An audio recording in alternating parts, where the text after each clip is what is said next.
I'll be back. Evening. Hope everybody's keeping well. Welcome back to Be On The Lane, episode 23. Thank you, Roadman and Michael, for joining us tonight. How are you guys doing? Roadman, how are you, buddy? Yeah, I'm all right. What was it? Not yesterday. I think it was yesterday, day before I passed my CBT for my motorbike, so I was really happy about that. So yeah, I've had a good couple of days. Congratulations. Thank you. Thanks for jumping on, man. No, it's good. It's been a while. I haven't done anything like this for a while, so looking forward to it. Good. And Michael, how are you? Yeah, the sun is shining. It's getting hotter. The weather is nice.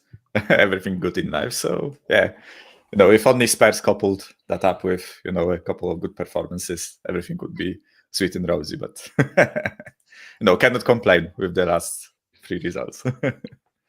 And Nige, how are you, buddy? Yeah, I'm good, mate. I'm good. Nice intro. I wasn't expecting I'll be back at the end, so that made me laugh a bit.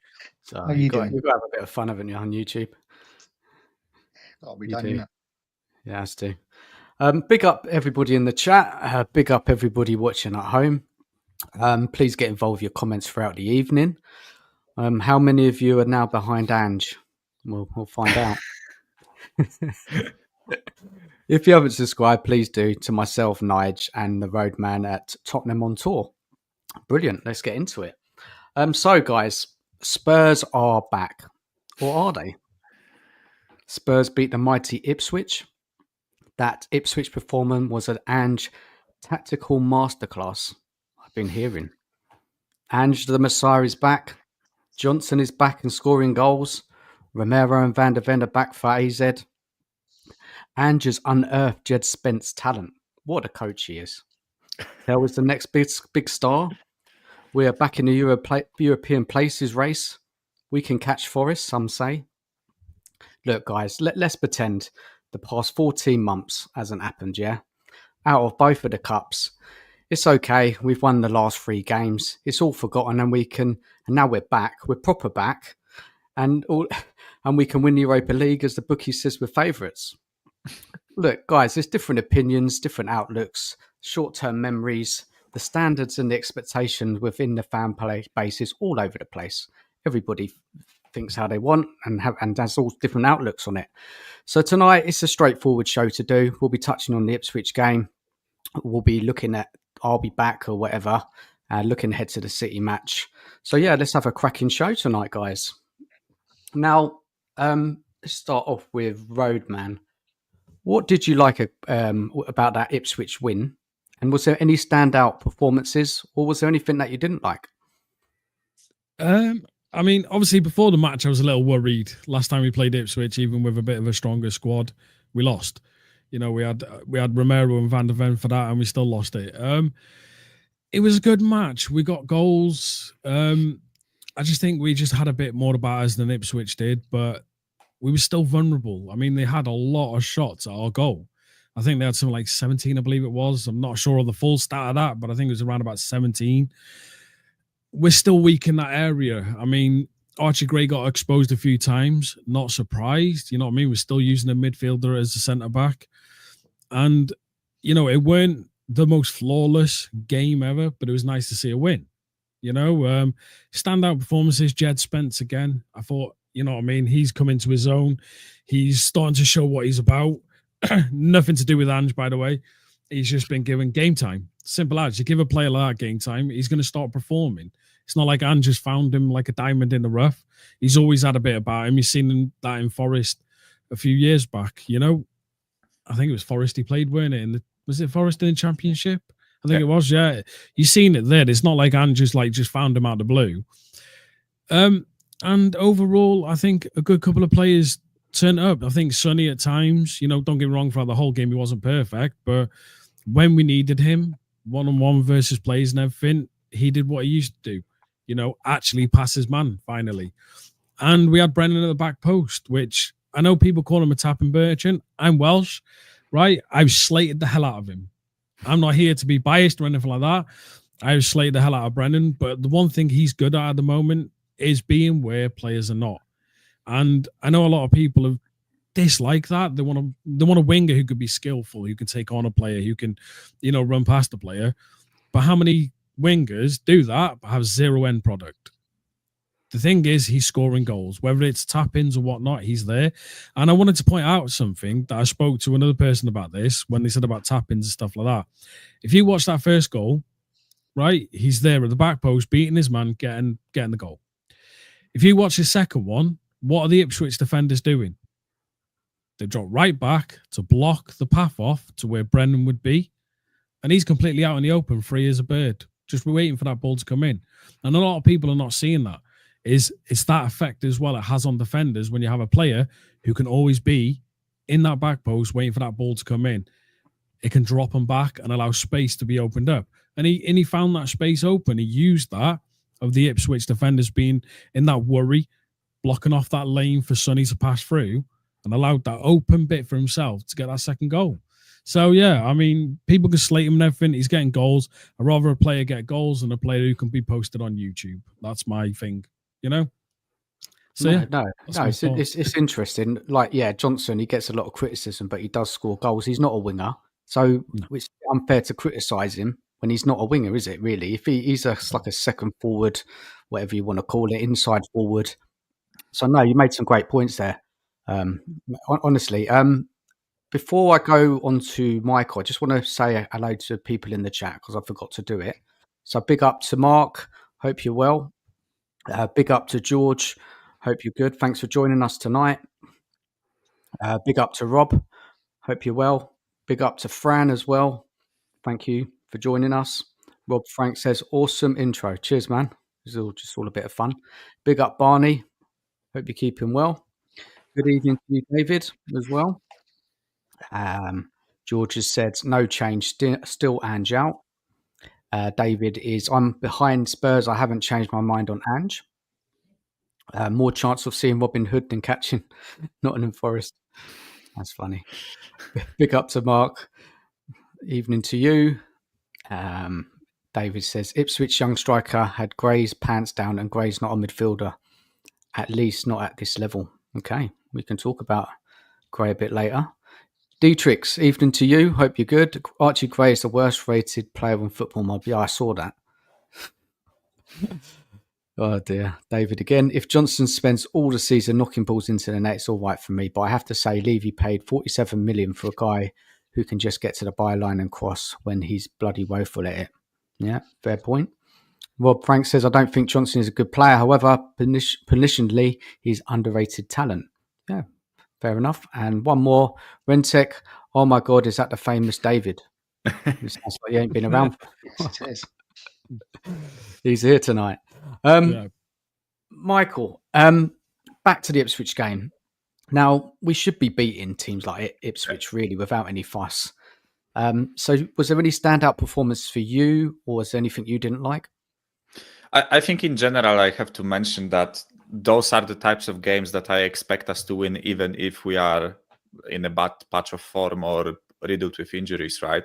And I think this has been my biggest criticism of the whole past couple of months, where I'm not necessarily that fast about losing to Newcastle at home when they are full strength and we have a couple of injuries, right?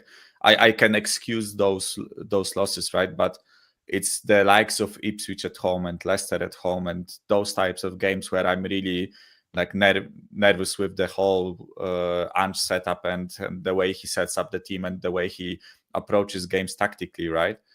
So I am really happy that we won against Ipswich. I'm not getting carried away, as I think plenty of Spurs fans are in the same boat where, you know, we've beaten Ipswich, Brentford at home, which, albeit like Brentford at home, I was quite impressed and surprised that we managed to beat them. And a woeful Manchester United side who we did that already 2 times already this season, right? But coming back to the first part of your question with the individual performances, I was happy to see Son playing well, because we rightfully criticized him over past few weeks, actually, or even maybe past few months. And this was part of what I want to see from him, right? there was end product in what he was doing, and he was actually taking on the player. Of course, taking into account the quality of the opposition, right, and the quality of the fullback he was facing. So I have to mention that, and I think overall, after that initial like 10-minute period where they really put it on us, I was happy with the fact that we took back the control of the game, and we actually started knocking the ball around and creating dangerous opportunities, and stopped the initial momentum that Ipswich came into the game with, and we took a bit of control into the game. I'm not saying it was a perfect performance. There were still periods where they wrestled the ball back from us and created dangerous opportunities, but overall it looked more mature, because our performances for quite a bit of time have been really chaotic and immature, and this was part of what I want to see from that team. So it sounded like you're quite happy with that, Michael, and Roadman, you were happy with that, and Nige. Now we've had that victory, are you you're Ange in? Is that really kind of cemented it for you now? And also, we've finally won 3 games in a row, first time since December 2023. Yeah. So you must be proud. Yeah, just to say that I'm Ange in because I just know we're not sacking him now, so we might as well just get behind him for the rest of the season. Saying that, we have won 3 in a row. That doesn't change how I feel about Ange. I still would like him replaced at the end of the season. Like I say, we've been saying for months on here, every week, next week he'll be gone, next, and he never is. So we're getting our players back. And like we've said before, when we've had the injuries, we have struggled to take chances. The thing now we got these players back, or some of them. Johnson, for instance, again, he's not going to beat your man. He's not going to do fancy tricks. But one thing he is going to do is get you numbers. And for me, I want to see my players scoring goals. And if Johnson's getting tap-ins, I'm happy if we're winning games. So, yeah. I'm currently Ange in until the end of the season. Wow. Didn't expect that, Nige. Don't I want to see him replaced. I'm surprised, mate, but fair enough. Look, that Ipswich game, for me, I thought we played okay. And winning away from home 4 goals is always a good result, whoever you play against. I don't think the performance was amazing, but we got the job done. Ipswich, for me, were very poor, really. I mean, that first 5 minutes, they could have scored a couple of goals, couldn't they? But after that, really, we took control of the match. I mean, Ipswich did get that goal before half time, which always makes me worry, because of the season we've had. And you always think that a team can come back, because they always have done this season. But they did have a go second half, Ipswich, but I never felt that we were going to concede. I was really happy with Danso's performance. I really like the look of him. I know it's early, but he loves to get stuck in. He's very physical. It's good that we've got him, because I think we needed him. I think if we could have had maybe Ben Davis or someone else, we might have struggled a bit more. So yeah, it was good. He's dominant player. Guys, what do you think of Danso so far? His defender is what we need.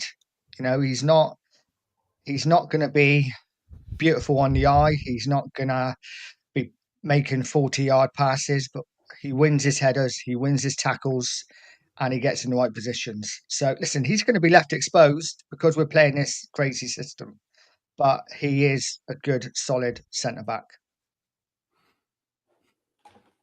Roadman, what do you think of Danso?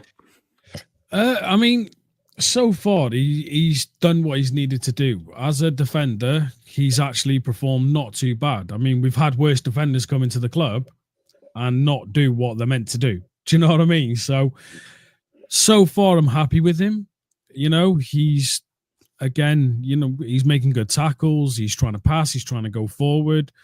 And, yeah, I mean, what more can you say is, he's doing his job.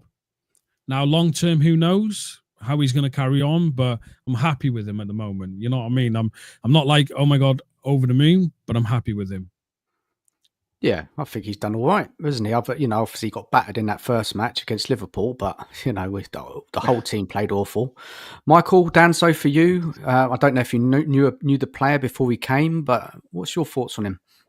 Yeah, I knew a bit about him. I'm going to be shameless and say I knew about him from FIFA and Football Manager, right? I knew that the player exists, and I knew roughly what he's rated like. So I was quite happy when we got him. I'm not going to lie and say I was watching Arcelons. I wasn't, right? But still, I think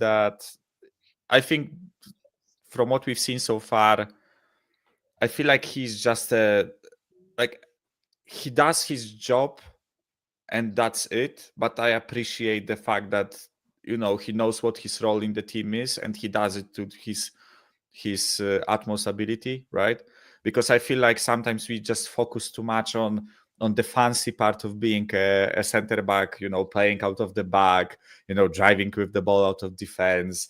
He did a bit of that, didn't he, Michael? He did a bit of that. Yeah. Like he has that in his locker, right? But I feel like the more of the focus of him playing so far was about the defensive side of the game, right? Actually clearing the ball, winning headers, being aggressive when he needs to, but he doesn't at least for now, right? I hope I don't jinx it, right? But it doesn't look as if he has a Bozo gene in him, like Romero, right? Romero tends to, get a bit fired up and do a stupid thing or two. Whereas so far with Danso, it looks that he's a bit calmer than him. So I appreciate the job that he's doing. I am really happy that we have him in the squad, and I think he provides much needed cover, especially now with Dragusin being injured for quite a while. I think we will make big use out of him. And yeah, I am happy that so far so good, isn't it? Really, with him, so far so good. Well, we got some tougher tests coming up, so we'll have a better look at him. Just a question in the chat, Rinsik, for the panel: would you rather have Craig Bellamy or Ange? I think that's aimed at Roadman. It is. I know Rinketic, so I know what he's doing. No, I don't want none of them. Like Bellamy, he's doing all right for Wales in a sense. He's kind of trying to change it up a little, but as an actual Premier League manager, not a hope in hell. I'd rather Ange. Not gonna lie, unfortunately. I'm not convinced by Bellamy at the moment. He's still got a lot to go yet. Yeah, same here. Just a couple of people in the chat. Nige, Ange, Nutter. George Gray's doing a covering job for the team, gets thrown in at deep end. Obviously, he has made mistakes, but what do people really expect? The experienced players are hardly covering himself in glory. Fair comment? Oh, 100%. Definitely a fair comment. I mean, he's a kid who's in a position he's never played in, asked there to play constantly, and he's getting chopped from one area to the next. Do you know what I mean? I mean, you look against Ipswich, he was on the right, Danzo was on the left. Why? Yeah. They played on the right and left anyway. It made no sense why to switch him over. And he got exposed a couple of times because of that, because he's young, he's not experienced. Danzo's experienced on right. Archie Gray's been experienced on the left. Why change that? It was, I don't know. So yeah, he got done, didn't he, Gray? Didn't he? Got done early by their striker. What's his name? He got him pace, didn't he? Yeah, that's it. Yeah, he done him, and it was a bit worrying. But when the game settled down, we looked quite comfortable. You could tell the difference of quality between the two teams. Once we started knocking it about, and Son, as Michael said earlier, Son had a better game, didn't he? He was actually taking on his fullback. Now, has anybody actually looked at his positioning for that match? Because he seemed to be more of an inside forward in that game. Yeah, he was cutting a lot more into the penalty area rather than going to the byline, right? Which I liked, and I've been trying to highlight the fact that I think we are kind of misusing some of our players, and for me, also the same thing applies to Johnson, which you guys talked about, which is I don't think he's a winger, and we are judging him purely based off of a position on a team sheet, right? We see the team sheet, we see him on the right side of that attack, so we automatically judge him by the winger's job, and I don't think his job in that team is to be the winger. He's there to just he's basically like a pseudo striker, like a second striker for us, or something I like agree. that, right? That's not excusing his like deficiencies, right? I still think, you know, for that money that we spent on him, we could get a player that's his job and more, right? But I don't think we should be judging him on whether he takes on the player and, you know, and twists and turns and does nothing after that, right? Like, for example, Doku and Savio against Liverpool, right? They were twisting and turning Robertson and Trent all match, right? And nothing came off of it, right? Albeit partially because Haaland wasn't there, right? So they didn't have a big guy to aim at. But yeah, I appreciate his job. And same thing with Son, right? Coming back to the original point, I think we should be using Son as an inside forward. I don't think he has the physicality to play striker. I don't think he isn't just big enough to play striker, right? When you are faced with guys like Van Dijk or Konate, or even not to that level, but some, you know, like Anderson from Crystal Palace, Fulham. He plays for Fulham right now.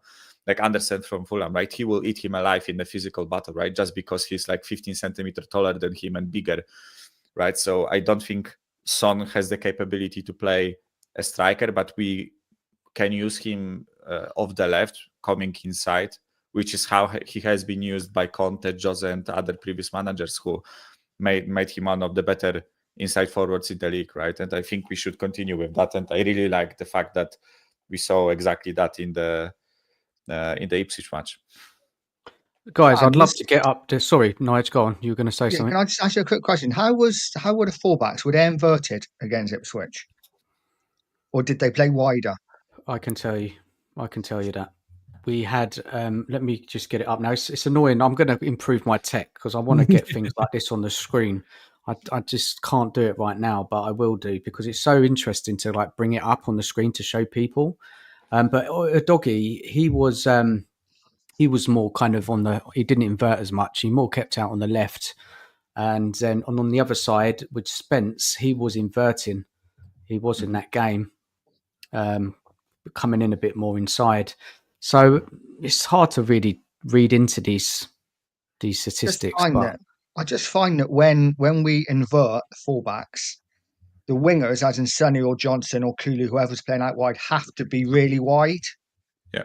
And then they're further away from goal. So Sonny, it's harder for Sonny to get in. We need Sonny and Johnson in that inside forward area, closer to goal. So they just need to drop a shoulder and shoot, or drop a shoulder and cross it in. When we're inverting, the wide men are so wide, they've got too far to go to get into the box or put a good ball in. When Porro came on, he kept out. He was kept quite wide throughout the game when he came on, because there was a change, wasn't there, late on? Yeah, I don't know. I'm not convinced totally about it yet. If he is adjusting tactics, guys, Michael, Roadman, do you think he's adjusting the tactics? Go on, Roman. Go on. Yeah. I don't think he's adjusting the tactics that much. If you watched earlier games where we played some of our better football, we've always had one player invert and one player stay out wide. Yeah, when it was either the left back or right back. For me, it's a big issue. Inverting any of them, for me, it's always a big issue because you haven't got that player to overlap. Right now, if you look at the days of Poch, right, when we had the wingers out on wide, then you had Walker and Rose. Walker and Rose wouldn't come in. Walker and Rose would go out. So it allowed the wingers to come in and invert themselves, which is where it goes into that position at the moment, is sticking our wingers so far away. Like, I think it was Michael said, or Nige, sorry, sticking our wingers so far to the bylines that you just can't get them in all the time. And it's left to them in like a counter-attacking style of play where Sonny can get 1v1 with a player and get that ball across goal. But you're only getting that once or twice in a game. You know what I mean? Like actual proper free play to do that once or twice in a game. We need our left back and right back to overlap our wingers to give them more freedom on the ball. Some of Sonny's best goals in a Tottenham shirt is when he's allowed to come in and across goal. And if you look at Johnson, I know people are slating him in the comments and stuff like it's understandable, but for this system, please understand it's limiting Johnson. Go watch Forest and look how he played in a full counter-attacking system, and you'll see that he took on players. He was pacey. He scored screamers. He scored screamers goals. You know, so it's one of them. The system limits the players, but the system can work to win games. We've seen that, but it's hard because I don't think we've got the right players fully for the system, which is either down to the club, down to Ange, what have you.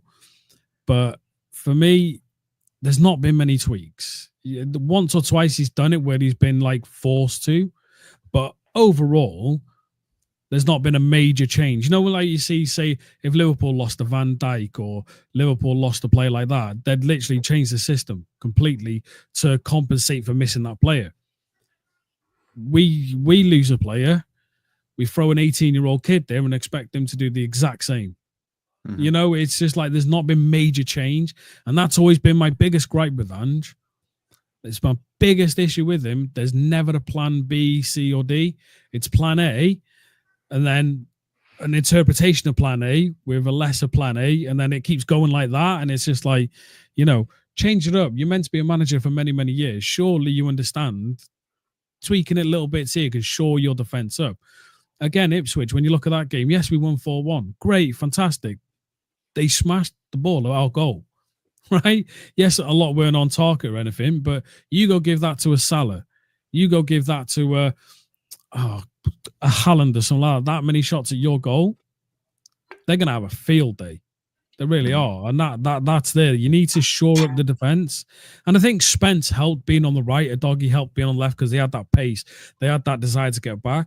But when you put Porro there in that same thing and allowing him to invert, go look back at the games. He leaves that much space there. I'm surprised Elon Musk hasn't tried to land a rocket in it. You know what I mean? So, yeah. It's one of them. It's, yeah. Yeah, I think we could talk all day about that, if Ange adjusts tactics or not. I mean, it's debatable, isn't it, really? Well, we'll see. You know, Dan, what we were discussing about Son, right, and the fullbacks, I don't think it's necessarily even changing the tactics, right? I don't think you need to change the tactic. You just need to change, like, player instructions, right? Like... You know, when I don't know if you guys ever played like Football Manager or something, right? But when you order your fullback to just invert or stay out wide or whatever, right? I feel like, and I don't want to be that guy again and say that, you know, I was saying I was doing that, right? But I mentioned a couple of times, right, that Udogie and Porro at their previous clubs, Sporting and Udinese, they were playing out wide, right? They were the overlapping fullbacks, like Roadman mentioned, right? And we have Johnson and Son, who I think all four of us would admit are better inverting and actually taking on, just you know, shooting at goal and trying to finish the chances, right? So for me, it was always confusing why we try to invert Udogie and Porro and overlap with the wingers, right? Where I think all four players are suited to the opposite role, right? I think Porro delivers the ball really well. He has a nice cross on him. Same thing with Udogie, especially when you watch him at Udinese. And with Son, I would much rather see him closer to the box rather than out wide, right? So you don't necessarily have to change the tactical approach. You can still press as much as you do. You still have, you know, your forward line. You still have 5 forward players with like fullbacks, wingers, and a striker, right? It's just like, you know, they do this, right? Instead of being out wide, the fullbacks, they are inside. Instead of fullbacks being inside, they are out wide, right? But the roles don't change. It's just the player that does the role. And I think this is a big problem of Ange's, where he has his idea about the system that he wants to play, the system, or like the tactical setup or the player instructions, what he wants from his players. And he doesn't necessarily look at the strengths of the players that he has, right? Rather, you know, I want my fullback to invert, so I will force Udogie to invert, and I want my winger to be out wide and take on players, so I will force Son out wide to take on players, right? And this is really an issue in my opinion. And again, like, you know, we already mentioned Son, Johnson, the fullbacks. We can talk about Maddison, who I also don't think is necessarily being used up to, up to his strengths. And, suddenly you find yourselves with half the team not doing the most desired job, the job that they fit the best, right? Which is my biggest gripe with Ange. This and the management of the squad in general, right? Yeah, there's a lot of unanswered questions regarding Ange and how this team. This season has been crazy, isn't it? Really, there's so much to talk about regarding his tactics. There's so many defeats and whatever, but we'll get into that a bit later. Just kind of finishing off on the Ipswich game. I thought Ipswich, they did get a goal disallowed, but after that we seemed to take control of the game. 76th minute, it was Maddison who came on as sub. Do you think he was rested for the City game, guys? Because I was surprised he didn't start. Since so. I hope. I hope.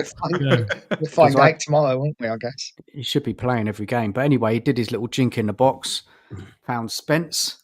Spence with a shot, deflected goal, 3-1. And then a little while later, there was a long ball up and Scarlett flicked it onto Kulusevski and he finished well, didn't he? On the right, cut inside.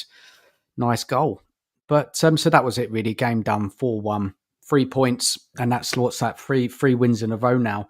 Did anyone else want to say anything about the Ipswich game before we move on to our kind of form? I just want to quickly give a shout out to Brennan Johnson because he's getting a lot of stick, and I think it's harsh. I think he's not your greatest player. He's not your player that's going to take on other players and excite you, get you off your seat. But David Clark saying that doesn't really fit Ange's system. I would say his output this season would show that he actually does fit Ange's system. Ange doesn't want players to get you off your seat. He wants players with end product, and Johnson's getting goals. So I would say he does fit it. Look, if he's playing on the wing, it doesn't fit because he can't take on his man. But he is delivering with goals. Yeah. So it's one of those, isn't it? Like for me, I would prefer a proper winger in that position, getting in decent crosses, taking on a man, exciting, breaking down low blocks. Like if you think of Johnson's goals this season, who have they come against? Can anyone remember? I know he scored against City away. Has he scored against anyone else good?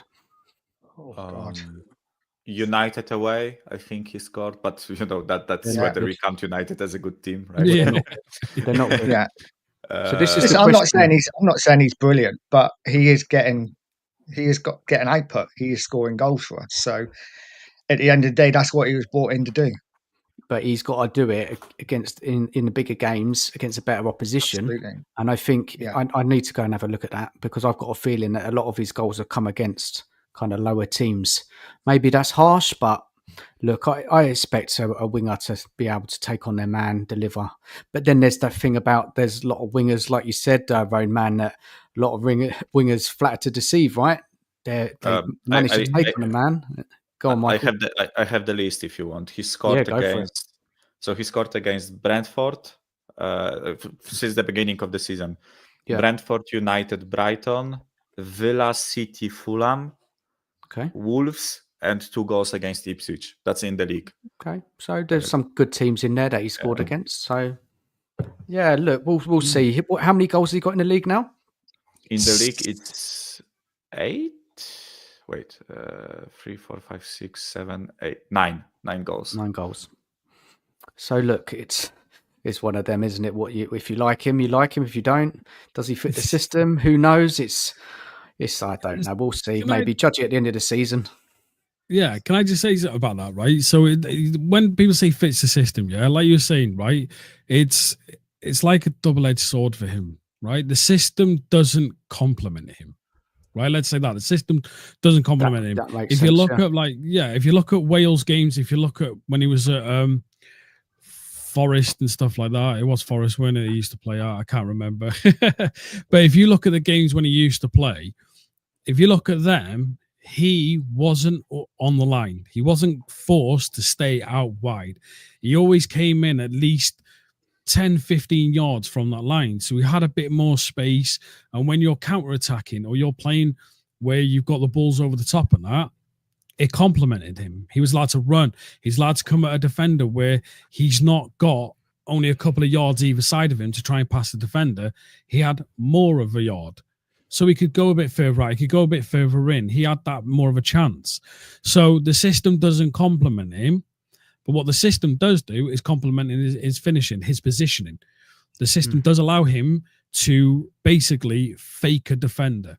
If you watch his movement in the box, right, and everyone say it's just a tap-in, show me another player, right, in the Premier League, in Europe at the moment, who has his ability and his IQ in the box to completely miss his defender, completely take his defender out and be there every single time. Because Ange wants his wingers to do that. If you look, when Verma was playing, what does he have Verma doing? Getting past his man, ball across the box. What Brennan does, getting on the byline, ball in the box. They're not over the top.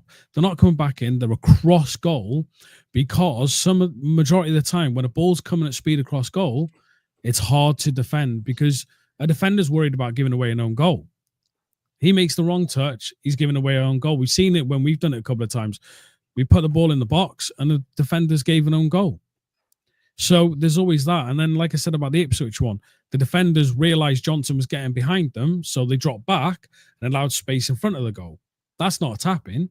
If that's a tap-in, then when does it become not a tap-in? He was many yards away from the goal and still put the ball in the back of the net. So it's a double-edged sword. Like you said, Dan, you know what I mean? You got to take him how he is. If you like him, you like him. If you don't, you don't. He's Marmite, innit? But I'll take a player scoring goals that wins you games over a player who can get on YouTube for some highlights. That's my take on it, really. I agree with you. A lot of what you said there, and I just think that, you know, when we talk about our forward line, I mean, I've got to be honest. I think they're average. You know, that I rate them all as an average, even though we do score quite a lot of goals. I don't know. This is what I see. And when we talk about output, Johnson has output. Solanke has output.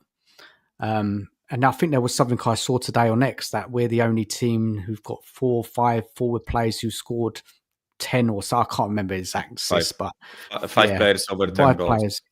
Yeah. So something is working, but then, you know, I don't know, man. This season's been crazy. I can't try to get my head around it all, man. It's a subject, isn't it? Really, we'll probably have to spend a bit more time on.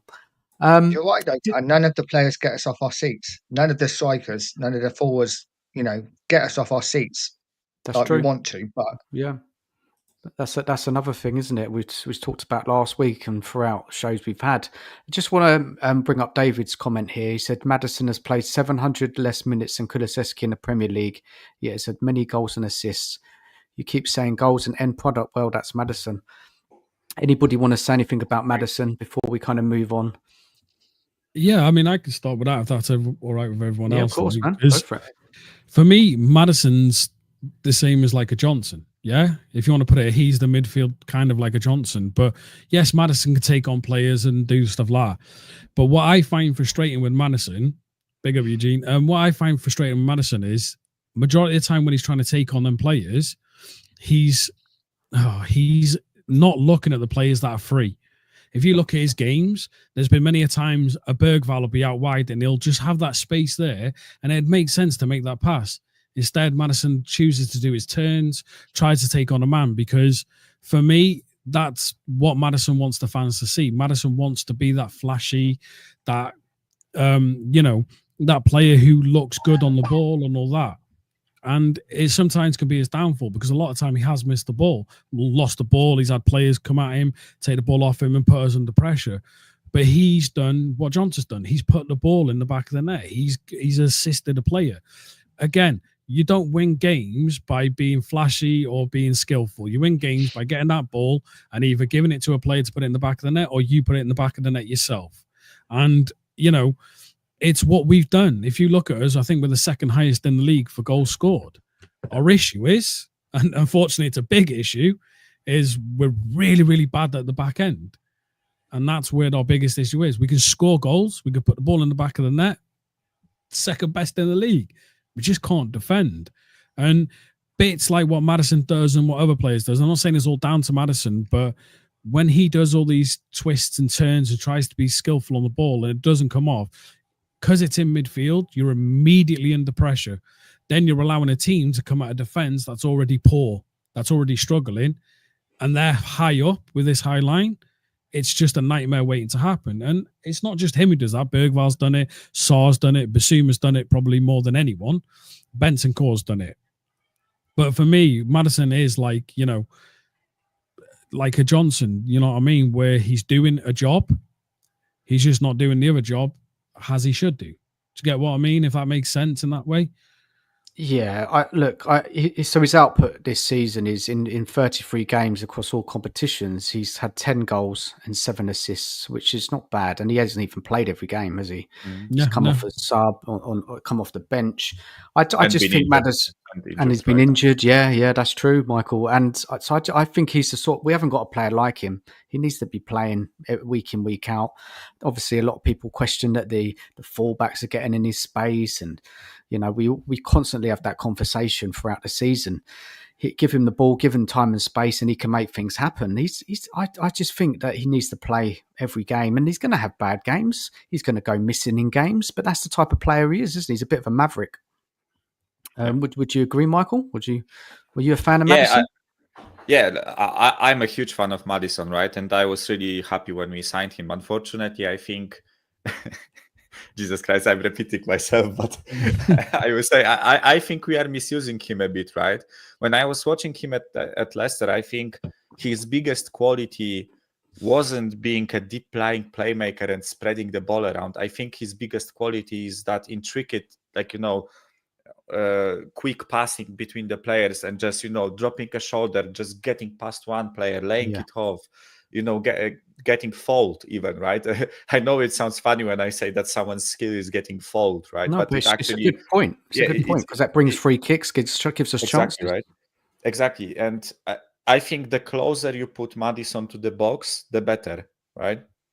I think he is that. I would even call him somewhat of a shadow striker, you know, the guy that plays behind the striker, and he contributes a lot with the goals. And I think we've seen a couple of performances of him this season, especially like the one that comes to mind immediately for me is the Manchester City away game, where he was actually doing that, right? He was the shadow striker. He was making runs from in front of the penalty box into the penalty box, getting at the end of crosses and scoring goals, right? And unfortunately, I feel like we are trying to make Eriksen out of him. I feel like we, especially we as Spurs fans, we have this image of Eriksen as a deep-lying playmaker who also, like, of course, Eriksen also contributed in the final third, right? But I think they are different players. And I personally think because, you know, when you look at the shape of our midfield is one, like, you know, 6, although it's not really a 6, but, you know, to make it easier, I will call it a 6, right? And 2 8s, and they look like, you know, they look like that, right? You have one guy deeper and 2 up top. And I feel like Maddison playing the left side of that, you know, double 8, I feel like he's tasked with a lot of dropping deep, taking the ball from the back line, spreading it around, running with it, right? Which I don't think should be his job. I would much rather see our midfield in the other shape, 2 guys behind him and Maddison in front, right? Where we would have Bissouma, Bentancur, Sarr, Bergval, whichever combination you want, right? But both of them getting the ball from the defense and playing it into Maddison, right? Where he's further forward. So I think there is an amazing player in there. I really loved watching him in Leicester. I actually really like watching him even playing for us. I just feel like there are parts of games where he's just getting physically bullied in the midfield, not necessarily close to the box, right? And we are losing the ball because of that. And I think it puts a bad spotlight on him. Deservedly so, right? Because, like, not deservedly, but, you know, yes, we concede chances because of that, right? You know, the opposition turns the ball over because of him losing the ball. But I don't necessarily put all the blame on him, right?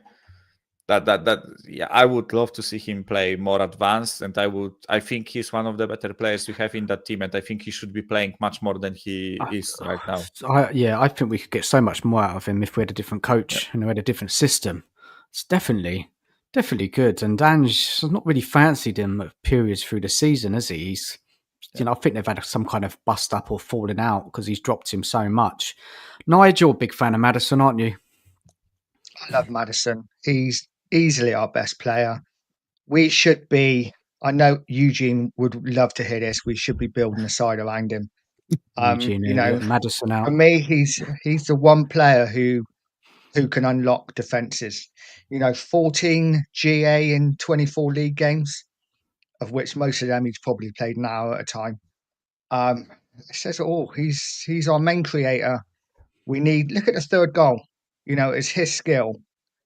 Dropping his shoulder in the box, playing that nice little 1-2 with Spence to set up the third goal. And yeah, he's our main man. We need to be building a side around him. I hope he starts tomorrow. We'll get into it later, but he better start. We need him in the team.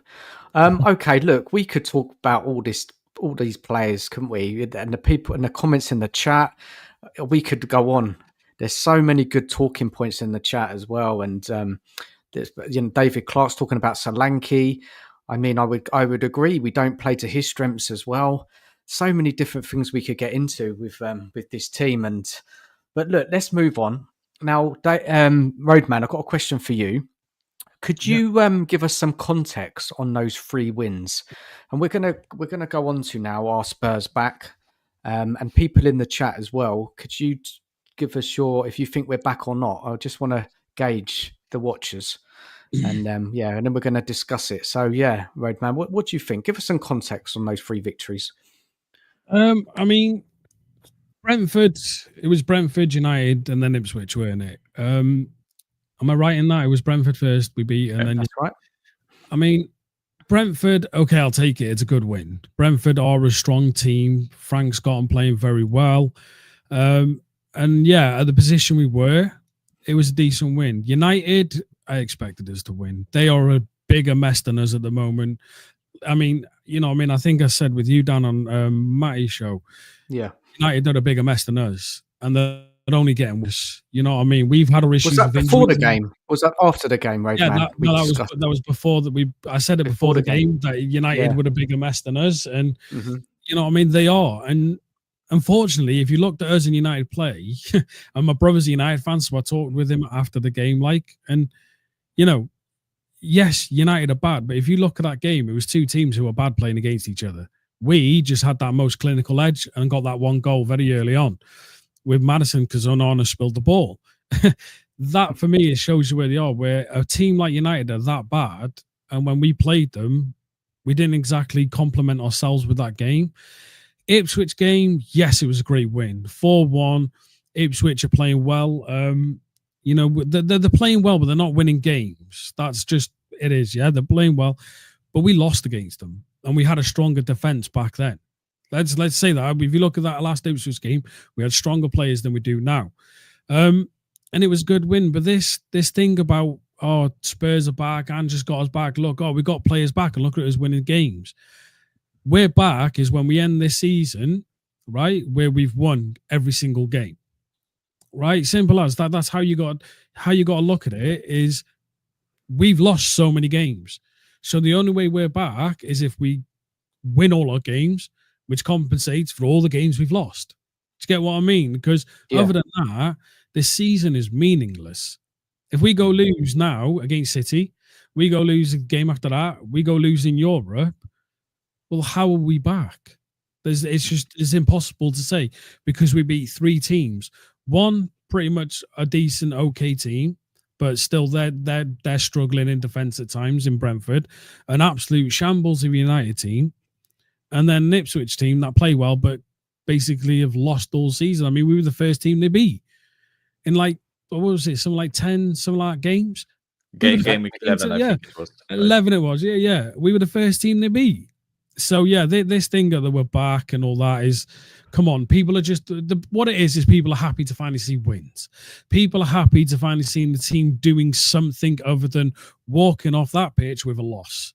Everyone's happy. Everyone's excited, yeah. But I get that. I get that. I totally get that, man. Like, I'm not. We've had the crap I'm not. season, man. I can get people being happier with wins because it's been so 100%. bad. Yeah. 100%. You've got to take wins. You know what I mean? When you're in a mess, which we are, you know, injuries, yes, injuries affect you. They do. You know what I mean? You can't say they don't. Look, when you say Lucky United, they were rubbish before injuries, but it's getting even worse for them now, to be fair. But yeah, when it comes to injuries, they do affect your team massively, especially when you lose the players we have. But if you look at prior to the injuries, were we much better? No. You know what I mean? People are excited Romero's back and all that. Did he have that much of a difference prior to the injuries and, you know what I mean, keeping out goals? Van der Ven and Romero were our defenders when we lost against Ipswich. You know, so you just got to look at it like that. You know what I mean? This season's been a mess. I don't think Ange was necessarily backed as he should have been. Yes, you can have 100 players bought for you, but that doesn't mean they're the right players. You know what I mean? Our owner's going down a route of wanting to be Brighton, you know what I mean, while charging fans to expect us to be City. You know, it's just one of them at the moment. So I'm not going to get into the whole Levy thing and all that, but you understand that our season's a mess. No, that was a good assessment, Roadman. Really, really good assessment of it. I agree so much of what you said. Let's move to Michael. So, Michael, 3 victories.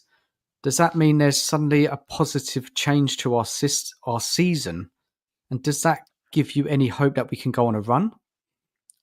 So, the first part of the question is like, are we back?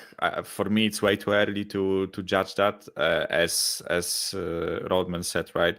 We beat 1 okay team and 2 really bad teams, right?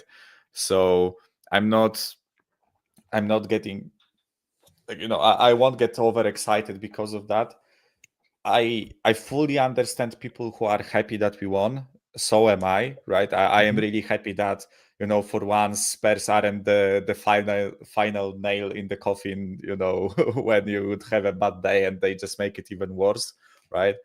Because there were points in the previous 2 months where I couldn't be asked to watch the games. I was watching them because I had nothing better to do, right? But it didn't give me any pleasure, right? And I wasn't even getting angry when we lost, right? You know, we lost, the game finished. I was just turning off the TV and getting on with my life, right? Just a bit sadder that we lost, but, you know, it wasn't.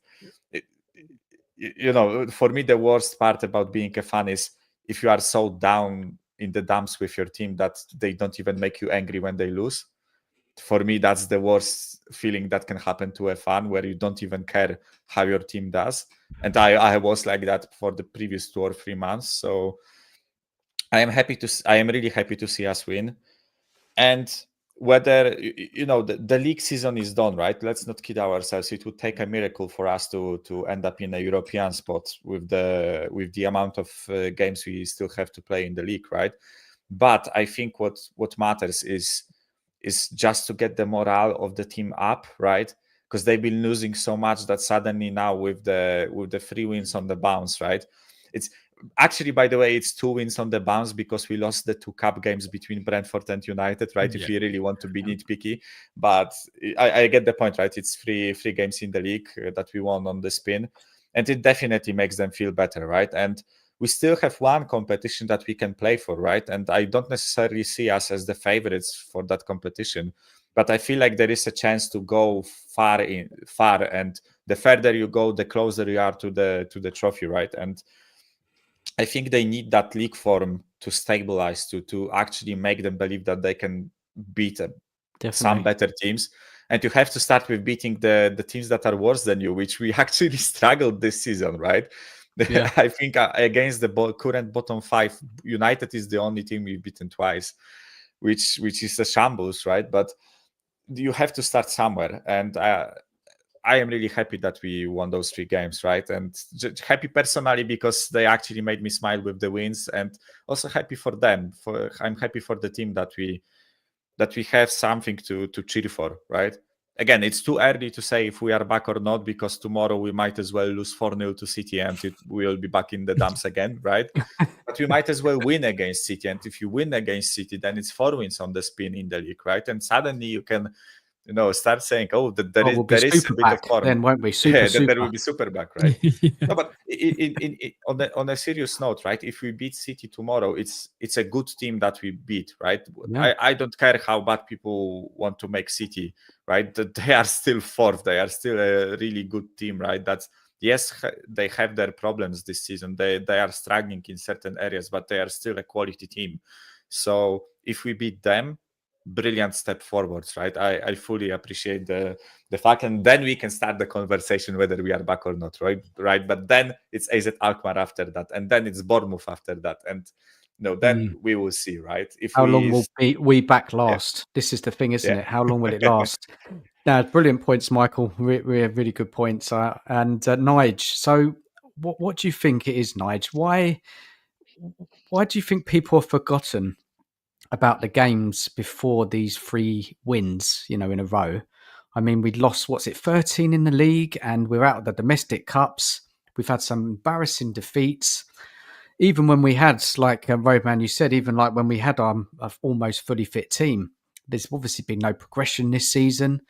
What is it all about, Nige, with the fan base? It's not everyone, but certain people in the fan base, they like to get excited quite easily. I mean, we're all fans, right? I mean, this is why we do it. We're all football fans, and for the majority of football fans, it's about passion, it's about emotion. So when you win a game, obviously, you get emotional, you're happy. Just like when you lose a game, you get emotional, you're sad. I'm looking at the league table. I think that's all it is. I just think fans are excited that we're winning games again. Now they're looking forward to the Europa League. We've got a few injuries coming back. Maybe things are changing. But I'm looking at the league table, and Michael's right. The league's done. We're currently 13th because Palace are winning. We are 7 points off Fulham, who are drawing 1-1. If Fulham go on to win, we'd be 9 points off the top 10. So we are quite a way behind currently. We are. Anybody else want to make any comments? That goal difference looks so funny when you show the table, right, and you see that big plus 15. Everyone around us is in single digits or on a negative, right, and we have plus 15. But yeah, it's really strange, isn't it? It's really, really unusual, that this team, isn't it? It's like we can be brilliant and then we can be so bad. And this is it, isn't it? This is it, Roadman. Anything you want to add to what Nige said and that question I asked him? What was the question? Just so I could refresh. It was just like the fan base getting carried away after 3 victories. And we've talked about the context with those 3 wins. Brentford, I felt, battered us throughout the game, and it's just were poor finishing from them. Man United are not a good team. And even them, they could have got something out of it. They missed 2 big chances. And then Ipswich are bottom 3. They're not having a good season. So the fan base thinking we're back after those particular 3 victories, it's a bit... It's funny. I find it funny because I'm totally not thinking we're back at all.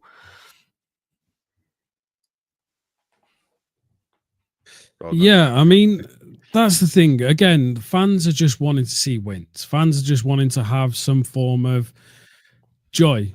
Am I skipping? No. Sorry, am I skipping here? No, you're fine, man. Is everything fine? Yeah, totally my fine. internet was a bit glitchy then. For me, fans are just getting excited because we're seeing a win. It's like when you know what I mean, in life, yeah. If you're getting just rubbish every day of your life and you get that one day that's great, you take that one day. You want to feel that bit of happiness. You want to feel that bit of excitement for that one day because your previous days have been rubbish, and you don't know what the next day is going to be. You can never see tomorrow. So they're taking these games as something great. They want to feel like the club's back. They want to feel like Ange is doing well. They want to feel like the players doing well, and they want to be able to say that. They just want to sit there and just express that. Oh yeah, we've had wins. We're getting there. We're going forward. We're doing great, and they're allowed that. You've got to. Some fans need that in their life. Do you know what I mean? I see a lot of people slate fans on X and other social media because they're excited. They say, "Oh look, we're back" and all that. Well, you don't know what their life's like. Unfortunately, you don't know what's going on behind the scenes if they're someone who sits at home every day. They haven't got nothing outside of football. So they're grasping onto the fact that our team that we all chose to support. Not one person on our life forced us. We all decided to have this life of up and down depression of Spurs or a win and a loss and all that.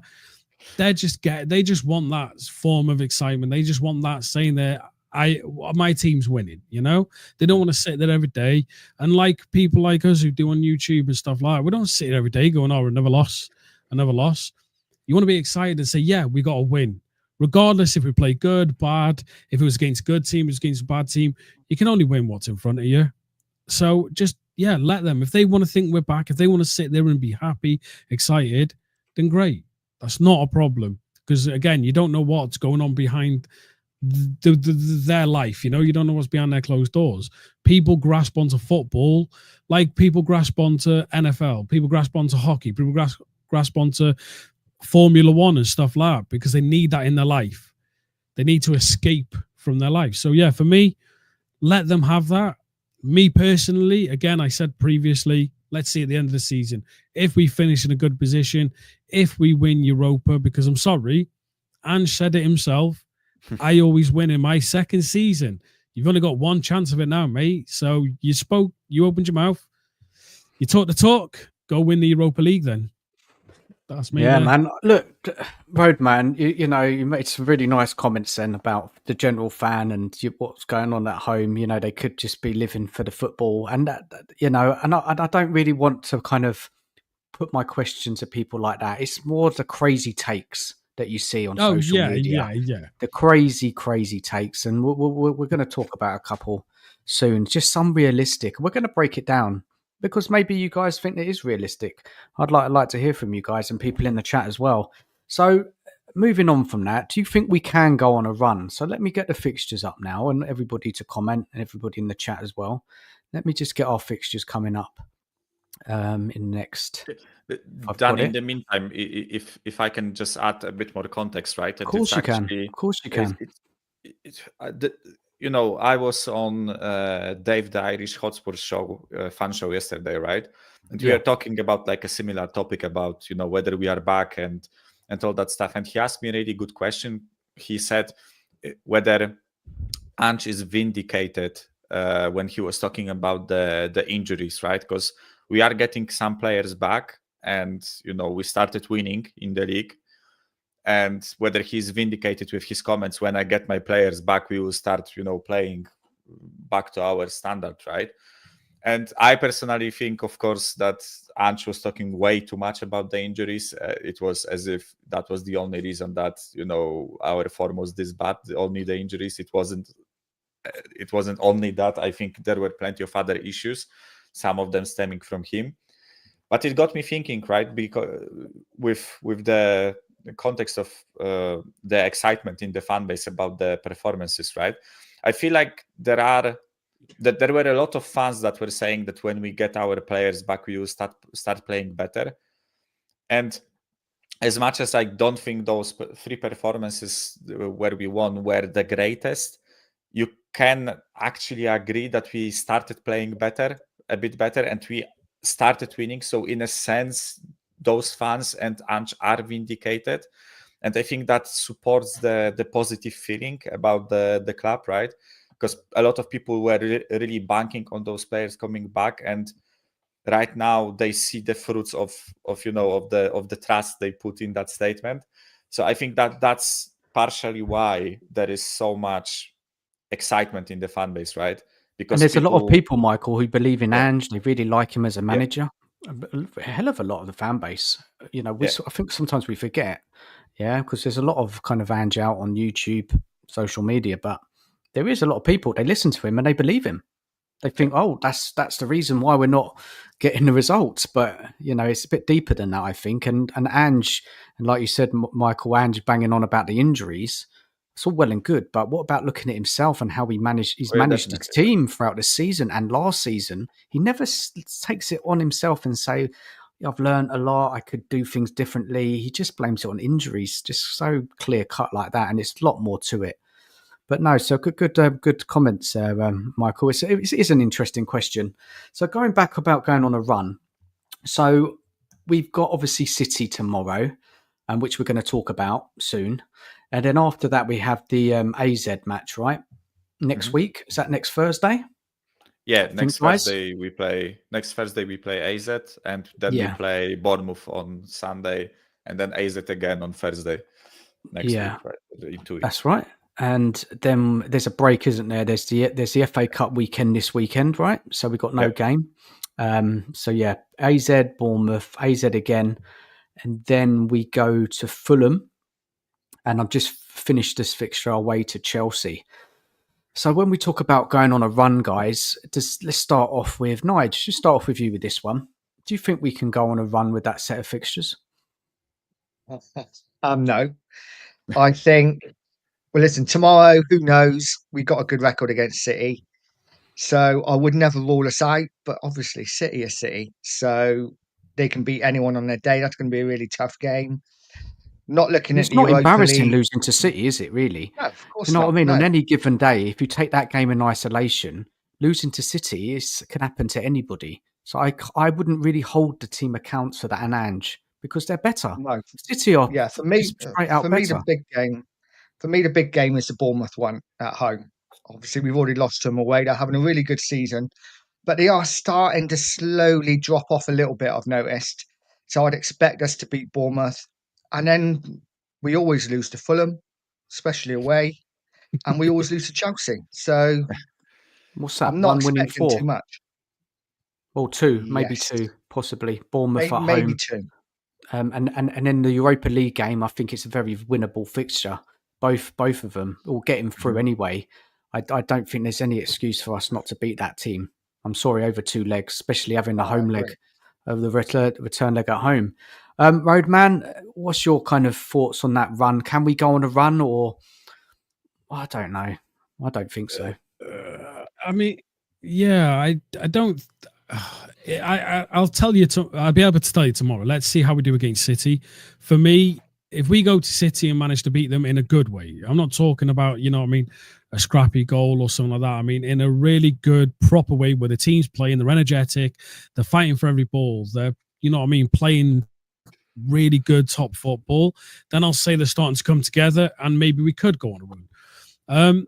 But for me, I think the vital games are the Europe games against Akma. If we can go to their ground and walk away with a result in a good way, and even if it's just like, I know I said scrappy before, but as long as we walk away with a result, regardless of how we get that result, I think that confidence will start building up, you know? And it's not too disillusional to think that we could actually go on a run. It doesn't mean we're going to go end the league amazingly or we're going to win the Europa League, but we've got a bit of confidence at the moment. Yes, the teams we beat are not exactly, you know, top of the tier of the leagues and stuff like that, but we've lost against these teams as well. A win's a win. Yeah, that's what I mean. Yeah, we lost against Ipswich. We went there 4-1. Now people can say, oh yeah, but the bottom of the league and all that, they beat us. Let's not be disillusioned with that. They beat us, so we beat them. Let's see how we do against City. Go to Akma, beat them. And yeah, there could be a really good run. Chelsea is struggling at the moment. They had a start of their season was great. Everyone was thinking they were going to get up there and, you know what I mean, challenge Liverpool, but they've dropped off massively. Bournemouth, again, they're starting to get tired. You can see their players to feel that fatigue and they're struggling, you know what I mean? And I think that's maybe where it'll be a positive for us, is we've gone through that fatigue, we've gone through that struggle, but we're starting to get our players back. We're allowing players rest. Maddison getting rest. We're allowed Porro getting rest. Players like that are allowing themselves to have that little break, not play every game. And they're the type of players that could, you know what I mean, come in and make that one ball. How many times has Porro been really dreadful through a game, but he's made that one vital pass that's put a player in and got us a goal? So there's little aspects of that, you know what I mean? People think football is just straightforward. It's not. There's many, many little things that can just change a game drastically and just change a whole season drastically. So this could be where all them other teams that have been free of injuries, free of fatigue, free of everything, are now starting to feel it, whereas we have gone through all that. So now we're fresher, we're more up for it, and the football we play can be damaging, especially against fatigued teams. You've seen that when we played Elfsborg. right? We had 3 kids who were full of energy, full of just wanting a desire to win and play and show the manager something. And their defense was knackered throughout the whole game. I like the way And you're they flipping it on its head. got hammered by Roadman. kids. You know? I want Roadman in charge of Tottenham. Roadman That's what I is flipping the game on its head completely, and he's giving me. You're honestly giving me Uno reverse card. Uno some reverse card. hope. Honestly, Roadman, there's some excellent points. Yeah, but honestly, and look, let me. but I've been allowed to see this though. Yeah. Go on. Sorry, Roadman. Finish off. What are you gonna say? No. I was just gonna say, like, it's all these losses and everything. I haven't been so, you know what I mean, wanting to sit there and watch every game. So you kind of get your whole mindset in it. I've kind of sat back, like Michael said, you just kind of lose that emotion towards games. So you kind of be able to see it from a point of view of not literally sitting there and trying to intricately break down why your team's losing games. You just kind of go, okay, whatever, we lost. I'm going off to watch telly, or I'm going off to, I don't know, have some food or something like that. You don't let it just sit in your mind and try. So when you do that, you can come back and see, well, hold on a minute. Can there be a chance for us? Can we do this? Can we do that? A player coming back, a player this. You're not sitting there going, well, why is there a player not coming back? When you get angry and you get upset, you let emotion take over critical thinking of actually how football is. I think a lot of fans have lost their way in that. And I know it sounds daft, but you kind of lose your way. Is like, you know, you look at other teams, right? Say Arsenal when they lost Saliba, yeah? It can completely derail their entire season. They were fighting at the original point of where they were fighting for a title. They lost Saliba. It completely derailed their season. Well, we lost more than that, and yet we're sitting here going, "Why is Ange a crap manager?" Well, but you're saying that one thing is saying that, but because you're so ingrained in what's happening at that, you don't sit back and just say to yourself, "You know what? Hold on a minute. Well, this could happen. This could happen. This could be a bit different. This could be better now." And you just think. Not overly positive, but you just have a different aspect of thinking of how it's about balance, isn't it? Balance. Yeah, balance. Exactly. That's it. It's about balance. You know what I mean? Don't be one way. Don't just think, oh, Ange's a crap manager. This player's crap. That player's crap. Just sit back and go, you know what? Hold on a minute. Let's not emotion affect me. I'm going to look at it as if I'm not a fan. Do you get what I mean? If that makes sense to everyone, it's like, I'm not sitting there and letting the badge affect my thinking of how the season's gone and how it could go. So in a way, I'm kind of positive that we'll go and beat City. I'm positive we will progress in Europe, and hopefully to the final. I really believe with the players we got coming back, and especially ones that want to perform. Look at Maddison.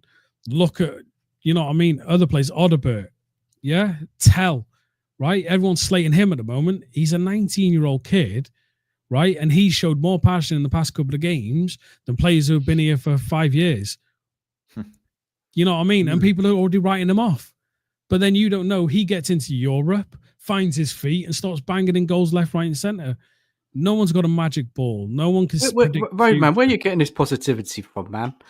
It's great. I've had a good couple of days, so why not? I'm just but for me, it's I've had enough crap and negativity with Tottenham, right? It's not, I'm not sitting here and being disillusioned that we've been crap. I'm not sitting here saying the players coming back and means we're going to win everything. I'm just looking for the positive, because why not? What is so wrong with having that slight bit of positivity in your life to say, yeah, we'll go and beat City. If we lose, okay, sound. Well, we've been crap before, so it doesn't matter.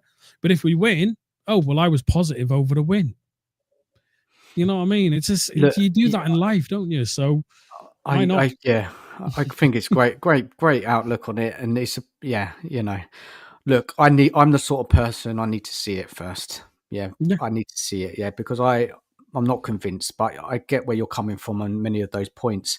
Now, I got my predictions wrong. When we look back at those 3 defeats, now, I thought we could get something against United. I didn't think we'd beat Brentford, and I thought it'd be a struggle against Ipswich. But, the players, they got the results, so I was wrong. Yeah, I'm okay to admit that. I was wrong. Now, I see the real test coming up now. I think AZ, as I said, I think it's very winnable. ManCity is winnable because we've got such a great record against them. Yeah, we're just their bogey team, so you can't rule out not winning that game. Bournemouth at home, I was worried, but the injuries are caught up a bit. Maybe they've dropped off slightly, but still a tough game. And it's no guaranteed there. And we don't know what's going on with Chelsea when we get to like the 2nd of April. They might have picked up again. And Fulham are Fulham, tough team to play against. Only lost, I think, 6 times this season away. It's tricky.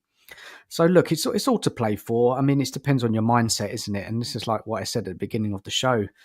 So many fans have different outlooks. I just think it's just been a horrible season with going through all those defeats. And when we had the team available and we still were struggling, for me, it started off inconsistent at the beginning of the season. Win one, lose one. Win one, lose one. Then we've got the injuries started piling up, coming up to November, December, January. Then we just completely tailed off, and it was just defeat after defeat. We couldn't win a game. We looked absolutely dreadful. And all of us here are questioning Ange's system, Ange's tactics, not players like Jed Spence at right back when he was there, ready to go. It's just so many different, questions we all had about how this team, and it wasn't just this season, it was the previous season as well where we fell off. And even last season, we were even in the running for a Champions League spot right till the end. And if Ange would have just adjusted his tactics in some of those games, we could have been in the Champions League. Look, the summer window was a complete failure for me. And it's been a crazy, very difficult season. But look, we can always, fans, hope for better times. That's all we can hope for, yeah? Even though I'm critical of Ange, I'm critical of the team, I want them to win. Yeah, and I will be behind them. And as I said, I'm not convinced yet, and we'll see how it plays out. Nige, Michael, want to come in after that? Yeah, with your original question when you asked about whether the run can be formed from here, right? No matter what happens in the next 4 games, I know when the run ends, it's when we go to that bloody Stamford Bridge and we lose there, right? Because we always do. I don't know what the deal is with us playing Chelsea, right? Just the most stupid shit will happen against them. The most ridiculous circumstances. I don't know, Caicedo will, kick one of our players in the nuts, not get sent off again, right? And then Romero will brief on someone, gets sent off, right? Because that's usually what happens against Chelsea. So, I know where the winning run ends, right? Whether we will be winning until then, I don't know, right? But I have to, I completely agree with what Roadman said about the confidence, right? That's why I said I don't necessarily take much pride and much faith from those 3 wins, right? But for those players, it means a lot to win, right? And football is a lot about momentum. It's a lot about mentality, right? And not only about the team as a whole, but also individual players and their individual performances. And I think the best example of that is Anthony at Betis. Look at guys, watch him play at Betis, right? And compare that to what we saw at United, right? Two complete, differently. It's hard to believe it's the same guy, right? And it can happen to whole teams, right? I think that Forest team under Nuno, they aren't playing anything special, right? When you watch them play, they just low block it, hoof it up the pitch to Chris Wood, he lays it off to the winger. But when you actually watch them play, they aren't like a magnificent team, right? It's not like they are out playing. Michael, can I just stop you for 1 sec? Because Roadman's got to jump, and I just wanted to say a big thank you, man, for coming on.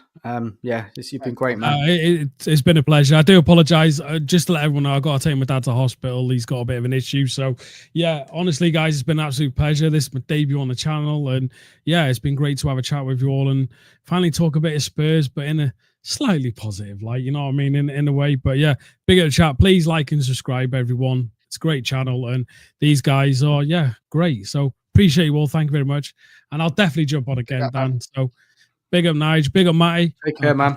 Michael, sorry. Subscribe to I see Roadman Matty as well, in the guys, chat. if you haven't. No big up everyone. Catch you later. See you later. Take care. Sorry, Michael. What a goal by Kluivert, by the way. Again, he just bet 1-1. Brighton, Bournemouth 1-1. Chelsea are winning 2-0. Fulham are winning 2-1 against Wolves, and Crystal Palace are winning 2-1 against Villa. But coming back to my topic, right? So you're talking about Nottingham Forest and Nuno and what he's getting out of that squad of players. Yeah, basically my main point with Nottingham Forest is I think I think they are where they are because they started believing in the. I know it sounds funny, right? But they are where they are partially because they started believing in themselves, in the system, in the manager, right? They stuck to their guns. They are doing simple things, but they are doing them really, really well, and it's paying off. And I think they are riding that wave of like positive, energy. I sound like a hippie or something, right? That with the No. positive energy and stuff, right? But I truly believe that a lot of football happens inside here, not necessarily in the legs or in the changing room. I think a lot of it happens in players' heads. They have to believe in themselves. They have to trust their own instincts, and I think winning games builds that confidence, right? So yeah, I think we are coming around with the topics, right? I think again, I'm not getting carried away with the 3 wins, but I think they are important for the team and also for the fans, right? Because fans need to believe too, right? It will take a lot to convince us to this like whole Ange project, but how else can he convince us other than winning, right? So if he wins against City, brilliant, right? If he wins against AZ Alkmaar, we are suddenly 5 wins on the spin, right? Then if he wins against Bournemouth, a team in form, a brilliant team, right, under Iraola, then it's 6 wins on the spot, right? And then we can start talking about being back, right? And players are coming back, right? Romero is supposed to be back, but by that time, same thing with Van de Ven, with Solanke apparently, right? Richarlison is coming back, even though I don't rate him, he's still an option that we can use, right?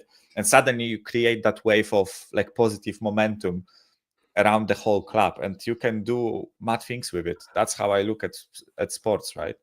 Do you think it's a push though? Like some fans after that win against Ipswich said that we've got a chance that we could even push for Europe. I mean, No, that is that's crazy. That is crazy, isn't it? That not even if we had a fantastic run, we're looking at teams above us dropping so many points. I mean, it would be a massive shock. You're like winning. How many games we've got left? 13, right? So yeah, you're 13 looking at games. winning like 10 out of 13. And if you look at the fixtures, some tricky ones away to Chelsea, away to Liverpool. There's some tough games to come still.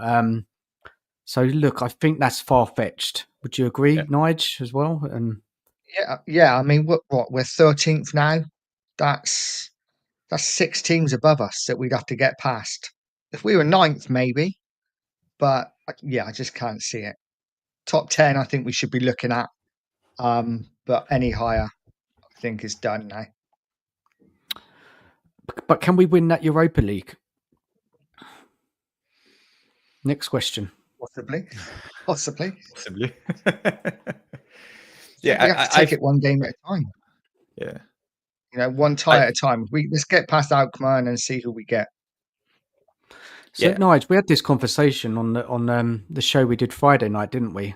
And we went into it a bit, and I kind of remember saying that it would be really disappointed if we didn't make the semis.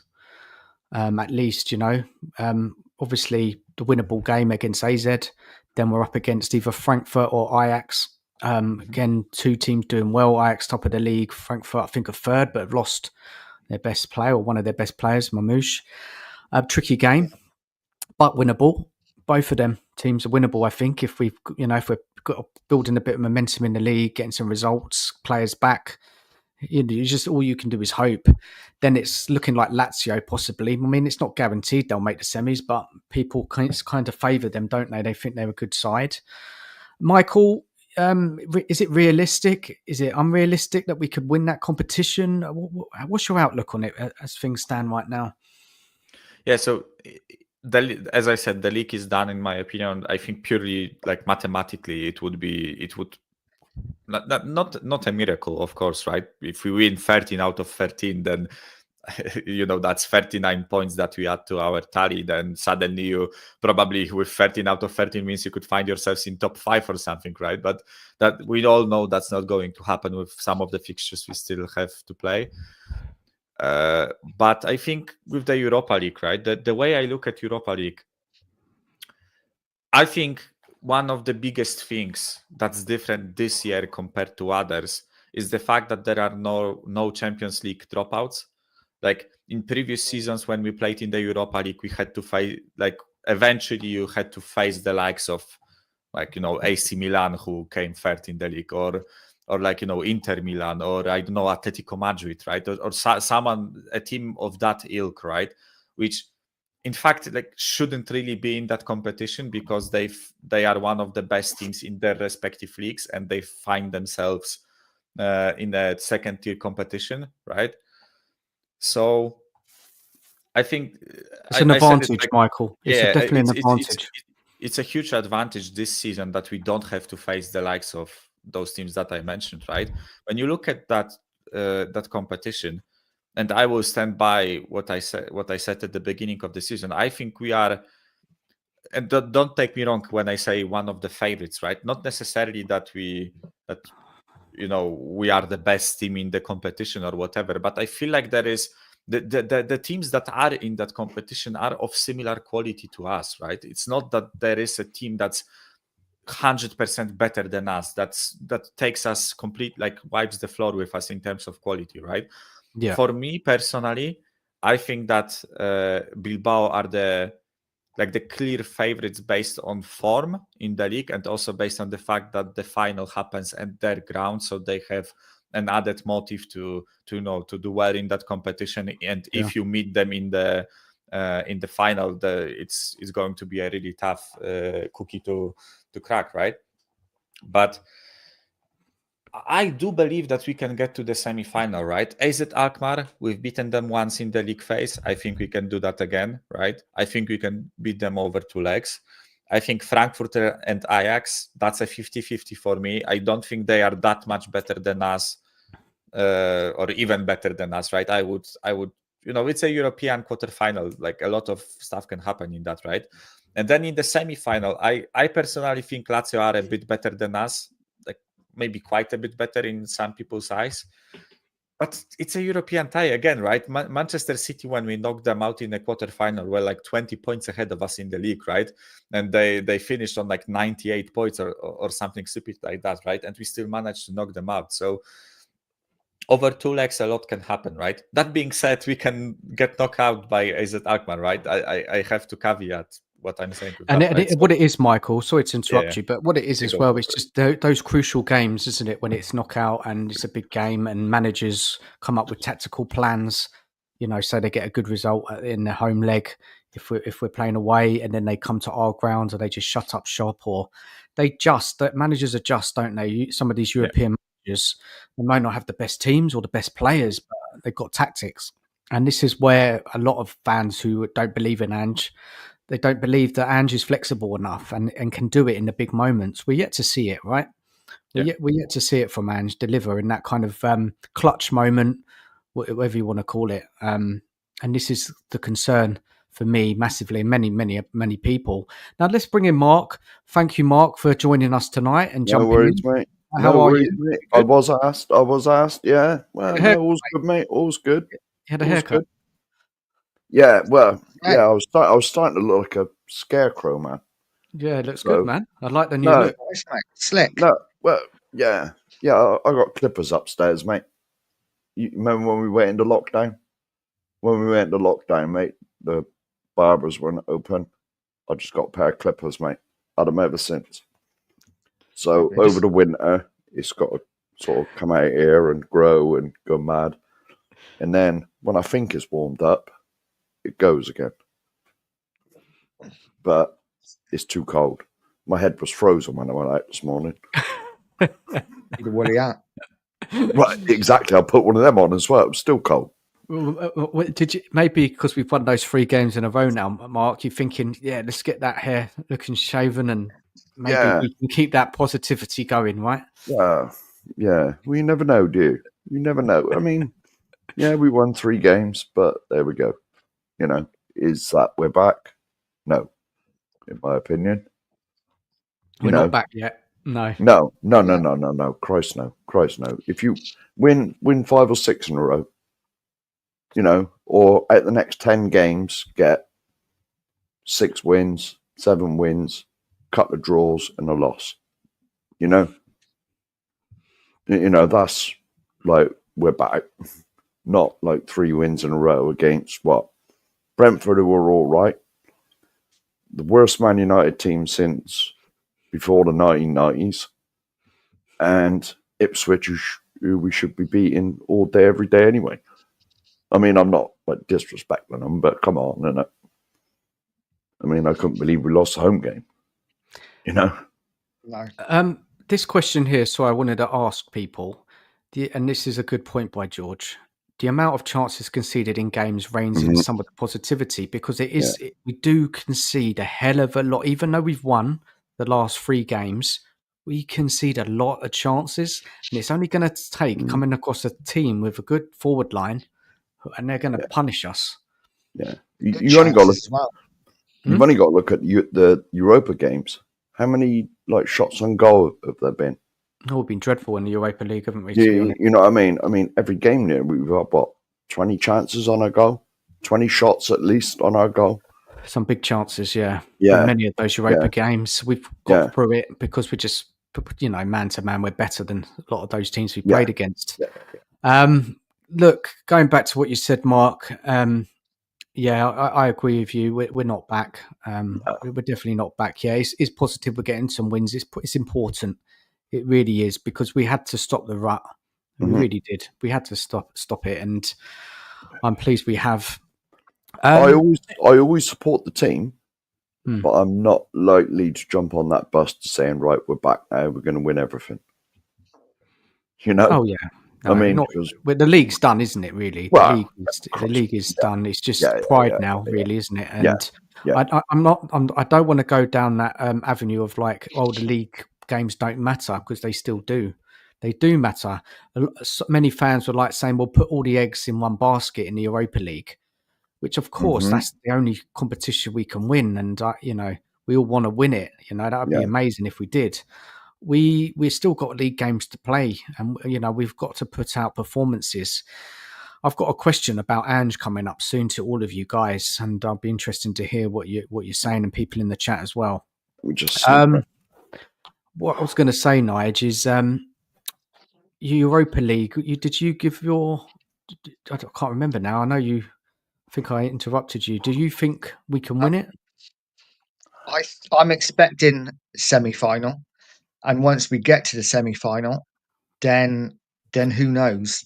For me, though, it is very much. I know you're saying about the league. Yes, we have to play league games. We have to still win league games, but we absolutely have to be going all out for the Europa League, playing our strongest side in every single Europa League game for as long as we're in it, and then we'll see what happens. I'm expecting semi-final, and then see what we can do then. Because we're all assuming we're going to get Lazio, but you never know. We might not. No, they could easily get knocked out. We just assume that, but you're right, Nige. Mark, I know we discussed this on the show on Friday. Any change of expectations for you? I think you said quarterfinals, semis, possibly. We never know, do you? I mean, cup games are weird. It's like Michael just said. When we beat City in the Champions League, they finished 20 points ahead of us. But we knocked them out of the cup. You never know in these cups. You know, I mean, let's face it, we're just as likely to lose to Alkmaar as we are to beat them. You've only got to have one off game in these cup games, especially over 2 legs in Europe. Just one off night, and that's it. You're done for. Like we're away the first leg, but like lose the first leg like 4-0, come back home for the second leg, and they stick 11 people behind the ball, and we can't break them down. I don't think we'll lose 4-0 to them. I'm just saying. I'm just saying it can happen. It can. You only got to have one off night.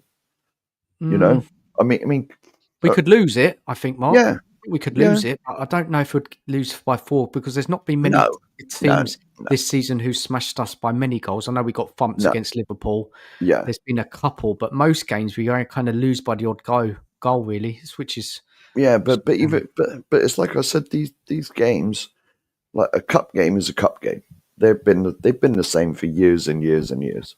You have one off night, and you have a bad performance, and that could be the end of you. You're out, yeah. Yeah, I mean, well, you've only got to go back to what Michael was saying about when we got the Champions League final. The amount of luck we got to go through that. It was lovely. We just rode the wave, didn't we, into the final? We did. You know, I mean, the City game, there was a disallowed game and they finished, 20-odd points ahead of us in the league. You know, we should have never beaten them, but we did. We did. You know, it happens sometimes. Like you say, all the way through that tournament Yeah. into Milan, we had to win like our last 3 league Yeah. games, didn't we, to go Yeah. through, and we won with like 3 deflections. Yeah, even the semi-final, wasn't it? We were, 2-0 down at half-time, 3-0 on aggregate or so? Or, 3-0 on aggregate, wasn't it? We were down because we were 2-0 down. Lucas Moura pops up with a hat-trick in the second half and we're off to Madrid. Look, when we're talking like this, there's always a chance, even if you don't like this team or Ange. Of course. You know, at the end of the day, we're fans. We want our team to win. I mean, I don't know if will it be all forgiven this season if actually we lift that trophy. You have to give it to Ange, don't you? Of course you do. Because we haven't won anything for so long. No. And I'm going to have to eat my words or whatever. But so what? We'll be winning that trophy. Exactly. I can take it. Look, we all sit here on this panel and we're all Tottenham fans at the end of the day. I mean, we all want our club to do as best they can and win things. Just win a blood trophy would be something. Let's face it. It's been that flipping long. But, like, we all want our club to win. But we see all of us, everybody, comments, everyone, any Tottenham fan throughout the whole world, they all see things differently on how we're going to get to the... We all want us to win at the end of the day. Whether it's with Ange, whether it's with Levy, whether it's with none of them, whether it's with some of them, it doesn't matter. We all want our team to be successful. And look, we do. Sorry, I lost my train of thought then. I was going to say something, Mark. It's gone now. I'm sure it will come back to me. But so we're just kind of this. There was always a chance that we could win this Europa League. It's just, I just don't know. I just don't know with Ange. I really don't. And this team, it's just been dreadful at parts this season. A lot of it, really, isn't it? Well, 13. When's the last time we've lost 13 games at this stage of the season? You've got to go back to like Jerry Francis days, isn't it, Nige? Sort of time. It's a long time ago when we had that number of defeats. It's just so early in the season. Going back to that Europa League finally, before I've got a question about Ange. Anybody want to add anything about that Europa League? Well, I think we're all kind of thinking we can. There's always a chance. We're not all convinced, though. You know, we have our reservations. Anything to add on to that before we go to the next question? Yeah, I don't necessarily believe that we will win, right? But, you know, I sometimes joke about with Stelios and others, right? That I'm a bit younger than them and I have that like youthful naivety, if you know what I mean, that I still like believe that something good happens around the corner. Whether I feel like sometimes when I watch Stelios and other fans who have been like Spurs supporters for a longer time than me, I feel like they are like a bit scarred, if you know what I mean, that you know they have to be proven otherwise, right? It's they don't necessarily have that belief in them, and rightfully so, by the way. I'm not criticizing in any shape or form, right? I think this team has let fans down plenty of times over the past couple of seasons, right? And I think that trust and that belief has to be rebuilt in a way, right? And Ange doesn't do, the greatest job at rebuilding that trust, right? But again, like I've been a fan of this cup for six or 7 years. I know it's not a lot compared to many fans in the chat and you three guys, right? So maybe that's why I still have that like belief in me. And again, that belief is supported by what I said about the lack of Champions League dropouts, right? I think that has been the biggest like difference for me, right? Because if we had to face like, you know, Inter Milan or a club like that, or like let's take City for example, right? Let's assume, because City got knocked out in the playoffs, right? Let's assume they finished their group third, right? And we had to face City in a two-way tie or in a European final. I don't see us winning that tie at all, right? But do I see us winning a double-legged tie against Lazio? I don't think we are favorites, but I think we can, right? Yeah, because you do normally find when it was last year and you used to get the dropouts from the Champions League, one of them would go on and win it. Normally. Or at least get to a final or something, right? At least get to a semi, at least get to a final. And you know, Sevilla did it like 5 or 6 times, right? All the Europa Leagues have been, you know, when they dropped out of the Champions League spot, right? Champions League group, sorry. Right, let's move on to this question before we go on to the City game. Look into it a little bit more detail. So, question to everybody: after what has happened so far this season, what would you need to see to convince you that Ange should be given until the end of this season and given another shot next season? Start off with Nige. Well, he wants him here anyway, so it's pointless asking him. No, I wouldn't. No, I'm only joking, Nige. I was going to say, I think for me, he's got to stay in Europa League. As simple as that. I think the minute he goes out of the Europa League, if he was to go out against Alkmaar, I could see him being sacked before the end of the season. So for me, I just want to see him go far in the Europa League, as far as possible. I don't really care about the league now. You know, hopefully we'll win a few more games, but it's all about Europa League. So for me, I want to see him put the strongest side out in Europa League every game, adjust tactically if he needs to, and win us a trophy. And then I still want him gone in the summer, even if he wins this trophy. Cool, brutal, Nige, that is. I thought you were around in. I am to the end of the season. Caveat.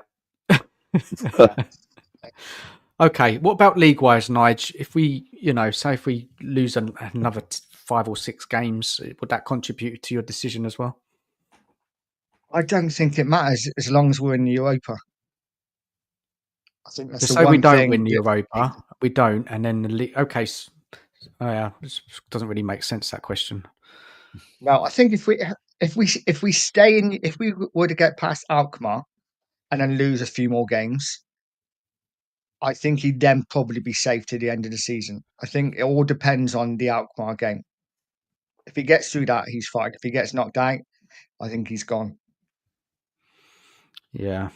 Okay. Michael, that question for you. Yeah, I think he's safe until the end of the season. I don't think they are sacking him unless he gets dragged into a relegation battle, which he won't, because the 3 promoted teams, like we already have like a 19 points gap between us and Southampton and Ipswich and other teams, right? So based on what I saw from our chairman and the ownership, they haven't sacked him in January, where I felt like there were more than a couple of reasons to sack him at that point and search for a replacement. So I don't necessarily think the league form has like much influence over that decision. Again, coupled with the fact that we are as far away from the relegation zone as we could get, right? So I think more, what would need to convince you, Michael, for him to, because there is a big chance that he could remain here to the end of the season and next season as well. But what would you want to see? Because I know, Michael, you're not happy with Ange. You probably would have sacked him quite a while ago. So what do you need to see from this team now to kind of convince you to change your mind, or I don't know. So I think there are games that we aren't going to win, and I'm not going to put them massively on Ange's head, right? So if we go to Anfield away and lose, I am not like going mad over it. They are the best team in Europe right now, right? And there are like 2 or 3 others where I won't be bothered if we lose them. But I think to convince me back I think it would take a lot. I've lost a lot of trust with this guy, right? And I've said it plenty of times. I don't have anything personal against him. It's not that I want him sacked because I don't like him or I don't like the way he speaks. I couldn't really give a toss, if I can be honest with you guys, right? Managers for me, their primary job is to set up a team in the best way possible to try and win the football match, right? And this is how I look at it. And if he does that, then I can start believing back in him, right? But because of the amount of trust I lost with the Ipswich loss and the Leicester loss at home, and how we collapsed at Brighton, how we collapsed against Chelsea at home, right? And plenty of other results like that, it would take a lot for me. It would probably take like winning majority of those other games that I didn't mention at the beginning of that long-winded sentence, right? So we would probably have to win against Fulham. We would have to win against Bournemouth, have to win against a couple other teams like that, right? And finish the league strongly. Win the games that we should win, Michael. Yeah, exactly right. Yeah. And do really well in Europe, right? Because he can do that in the league, but if he gets knocked out against Alkmaar, sorry, that trust he isn't making that up with a couple of league wins, right? I'm not saying he has to win the Europa League, because there were better managers than him that didn't win at this club, right? So if he loses a semi-final to Lazio, and let's say the score over 2 legs is like 3-2 to Lazio, right? And they defeat us like 2-1 at home and draw. They defeat us at their home 2-1 and we draw 1-1 at our home. I will be upset, but I won't be going mad over it, right? But if we get slapped 6-0 over 2 legs against Lazio and they catch us on the counter 6 times, right? Then I will be mad, right? So it's sorry, I know it's a long-winded answer, but it's fine, hard, man. It's hard to quantify exactly what he would have to do to gain my trust back, right? It's more about the feeling. You go through each game and you know deep inside something changes inside you, and you are like, you start believing in the project again, or you don't, right? Or you see the results and you're like, no, like, man, like, I hate what you did for the past few months, and you are doing this again, and you are losing again, and we are naive again, right? Yeah. So, as I said, it's hard to quantify, right? But I feel like if he does really well at the end of the season in the league, right, and if he goes far in the Europa League, I don't think they will sack him in the summer. That's how I look at it, right? But would you get behind it, or are you just still Ange out and you really want to change? Have you seen enough, Michael? Have you seen enough? Do you think that Ange can learn? Like, for me, Ange needs to, in the summer, he needs to go on a managerial course, coaching course, doesn't he? Really, to kind of upskill his coaching and how he manages, because he's not done well this season. Let's be real here. We can't. I get all this trying to be positive and get behind the manager and the team, but just be honest. It's not been good enough this season. We've been really shocking. Really have at times. Yeah. So at the beginning of this season, right after the collapse that we had at the end of last season, right, I said that my trust has been lost, not fully lost, but I lost a lot of trust in him. And for me to get behind the project again, I would need to see him adapt more to the circumstances of the game, right? I would need to see him make changes that nullify the opposition and basically do a manager's job, right? Just see the strengths of the opposition, try to nullify them, right? Expose the weaknesses of the opposition, elevate our players. And I didn't necessarily see that in this season, so I definitely wouldn't give him a second chance like that, right? It's not, for me, what happens this season really matters, right? And if I don't see the adaptation right now, him changing things that we mentioned earlier in this stream, right? If I don't see him adapting and changing and actually getting results off of that, then I don't have the trust, and I wouldn't get back with the project, right? I wouldn't trust him again. But if I see those changes, I still believe this team is actually quite good.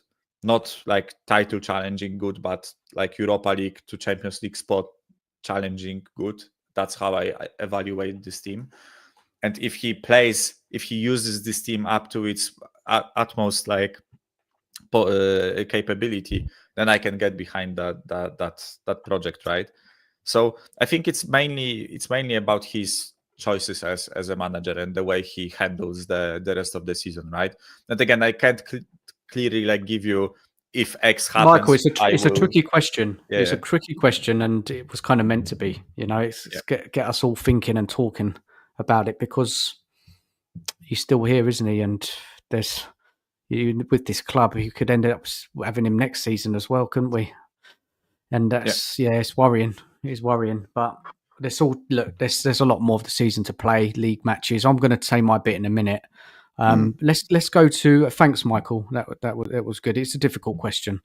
Mark, for you, that question, do you want me to ask it again? Because you might have. Yeah, it was something to do with what's he got to do to keep his job, or no. So what it is? So after what's happened so far this season, where we've been truly awful, what would you need? What would you need to see to convince you that Ange should be given until the end of the season and given another shot next season?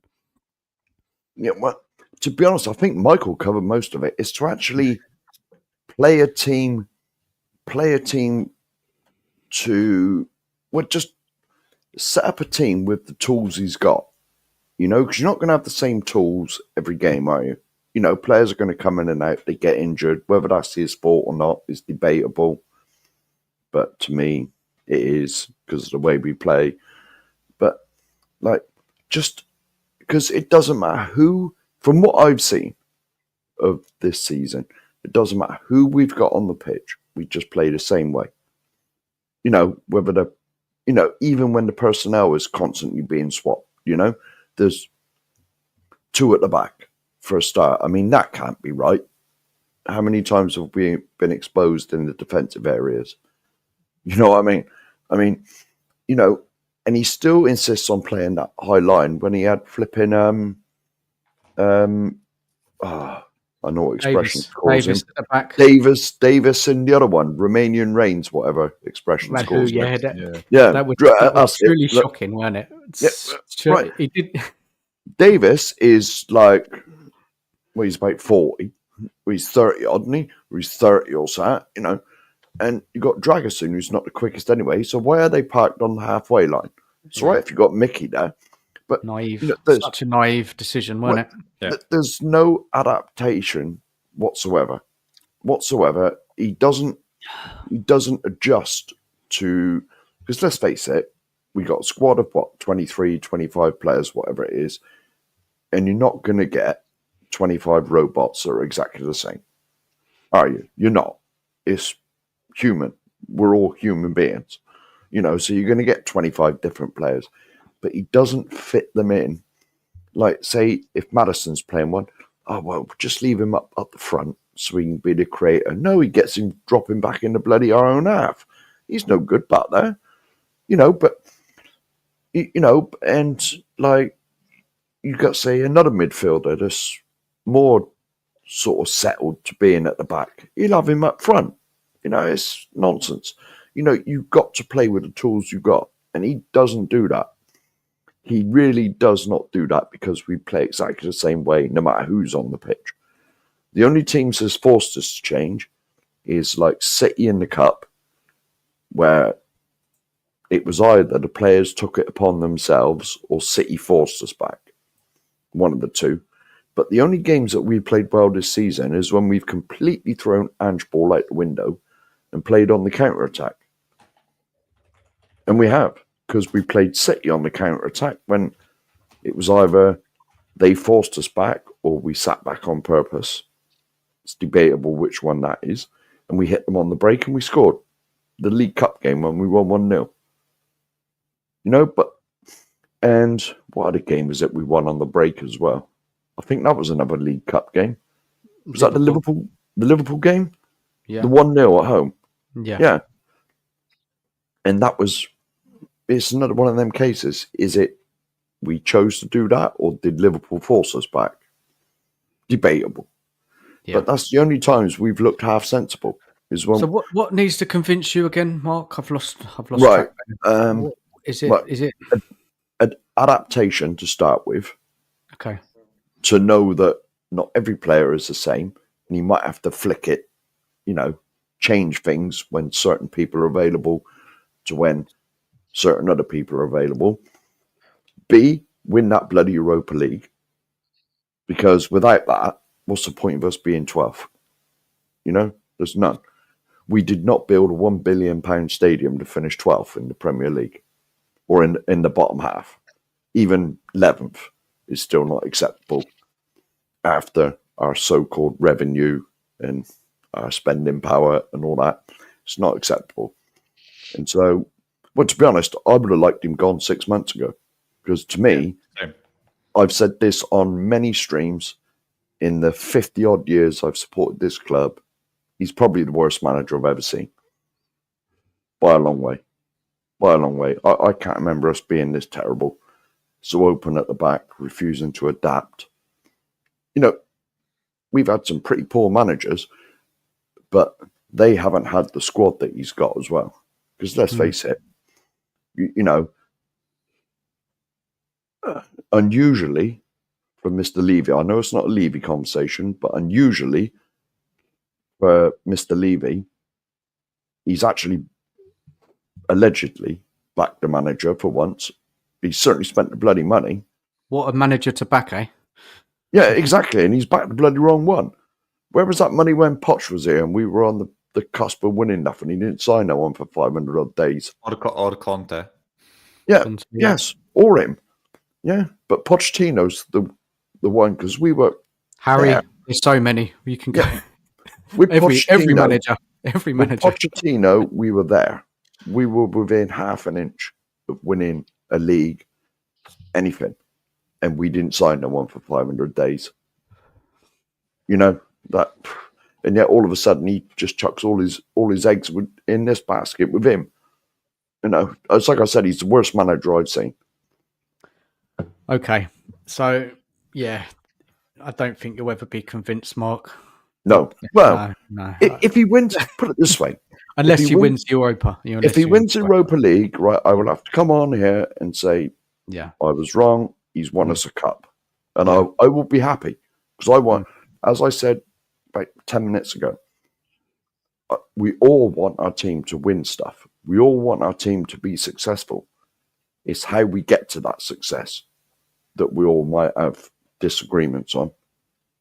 But at the end of the day, we all want our club to be successful. Yeah, so I'm in the same boat, by the way. I think he deserved to be sacked a couple months ago, right? Even before that injury crisis, right? Because after we got all those injuries, you could always make a case of, look how many players he's missing. Like, it's unfair to sack him now, which I kind of understood when people were coming from that angle, right? But I think even before that, performances that we are putting in, the teams that we are losing to, I think he deserved to be sacked based on that, right? But as Mark said, right, if he wins that Europa League, right, I will have to come out here and say that I was wrong about him, right? Because I personally don't believe he's tactically good enough to fight those managers, those astute European managers from. Yeah. But if he does the unthinkable and actually brings us our first trophy in 17 years, right, then there is no way he is getting sacked unless he walks himself, right? There is no way, and he shouldn't be sacked, in all honesty, if he wins the Europa League, right? Because he gets us into the Champions League, right? Which I know plenty of people get pissed off when financial side of the game gets mentioned, but financially it's the best we can do, right? To get into that Champions League. He breaks the trophy drought, right? He gets that monkey off our back as a Spurs fan base, right? It's not a pleasure to come on to shows with fans of different clubs, right? And always hear, oh, you guys win nothing, you win nothing, right? You are bottle jobs, you are Spurs, you are this, you are that, right? If you win that Europa League, all I can do is sit, drink my pina colada, right? And just chill, because we actually win a trophy, right? So if he wins, then I will I wanted to say I will apologize. I don't think I have to apologize, right? I think the criticism was warranted, right? You don't have to apologise at all. We've been shocking. It's not been good enough, Michael. It's not been good enough. Like 3 wins in a row. So what? Exactly right. If you think about it, the season's been a shit show, hasn't Exactly it? right. Knocked out both domestic cups, like losing so many games. I mean, it's just not good enough. Poor tactical decisions, bad management of the squad. I mean, you can go on and on and on. I mean, David Roadman, who came on earlier, he had his positivity spin on it, and I get it, and where he is coming from. But like I said, I need to see it, and I'll go to what I think now. So for me, Ange, there's no more excuses for Ange. Yeah, he better win that Europa League. Mm-hmm. He's got most of the players coming back in the next 10 days, full squad. The league performances, we can't be losing games where we should be winning, right? Home, many teams in this league are away, not the top teams. I don't expect us to go to Liverpool and win. Chelsea is always a struggle for any manager, any team. But we need to be, but it's all about progression in the team as well, because there's games where we play well for short periods, but we never play well for the majority of the game. We don't look secure. We can't shut up shop. We gift teams chance after chance after chance. So there's so much I need to see to give me any kind of thoughts of me being convinced. And yes, there's games to play. There's the Europa League. There's the league games. But Ange it's got to, and I just don't think it will happen. I just think we'll continue to see this kind of yo-yo football where we'll score goals, we'll concede goals, we'll win games, but then we'll have those defeats where you're thinking, come on, Ange, like, when are you ever going to learn? Mm-hmm. So, again, it goes back to the Europa League. He has to win it and all of that stuff I said. And we'll see where we're at. Fair? Yeah. Fair. Yeah. Right, let's go on to the City game. Final discussion tonight. So, look, many fans think that this is a winnable game. People think Ange has got Pep's number because City are not great this season, and some fans think, we can beat City, no problem. I don't know about that. Let's start with Nige on this one. Before I get into your thoughts on it, Nige, just bring up some results from City in the Premier League. I'm not the cup or the Champions League matches. I'm just going to bring up their results in the kind of like last month. Let's have a look. So this is their results. Yeah, I was going to say, everyone's been saying they're dreadful, but they're still fourth. Yeah. Is this dreadful? Let me check down George's comment quickly. Hold on a second. Where's that comment now? Oh, it is. Right, here we go. Yeah, so let's have a look at that. Right, going back to 4th of Jan, where they beat West Ham, went to Brentford, got a draw, smashed Ipswich, beat Chelsea 3-1, got beaten badly by Arsenal, beat Newcastle 4-0, and then lost at the weekend. So their form is, well, they're fourth. They are getting wins, but they are losing games as well. And obviously they're out of the Champions League. It's not the City of old, of course. Of course, it's not the City of old, but...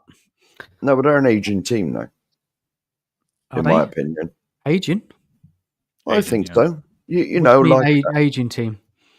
Well, aging. De Bruyne is not the same, is he? Who else?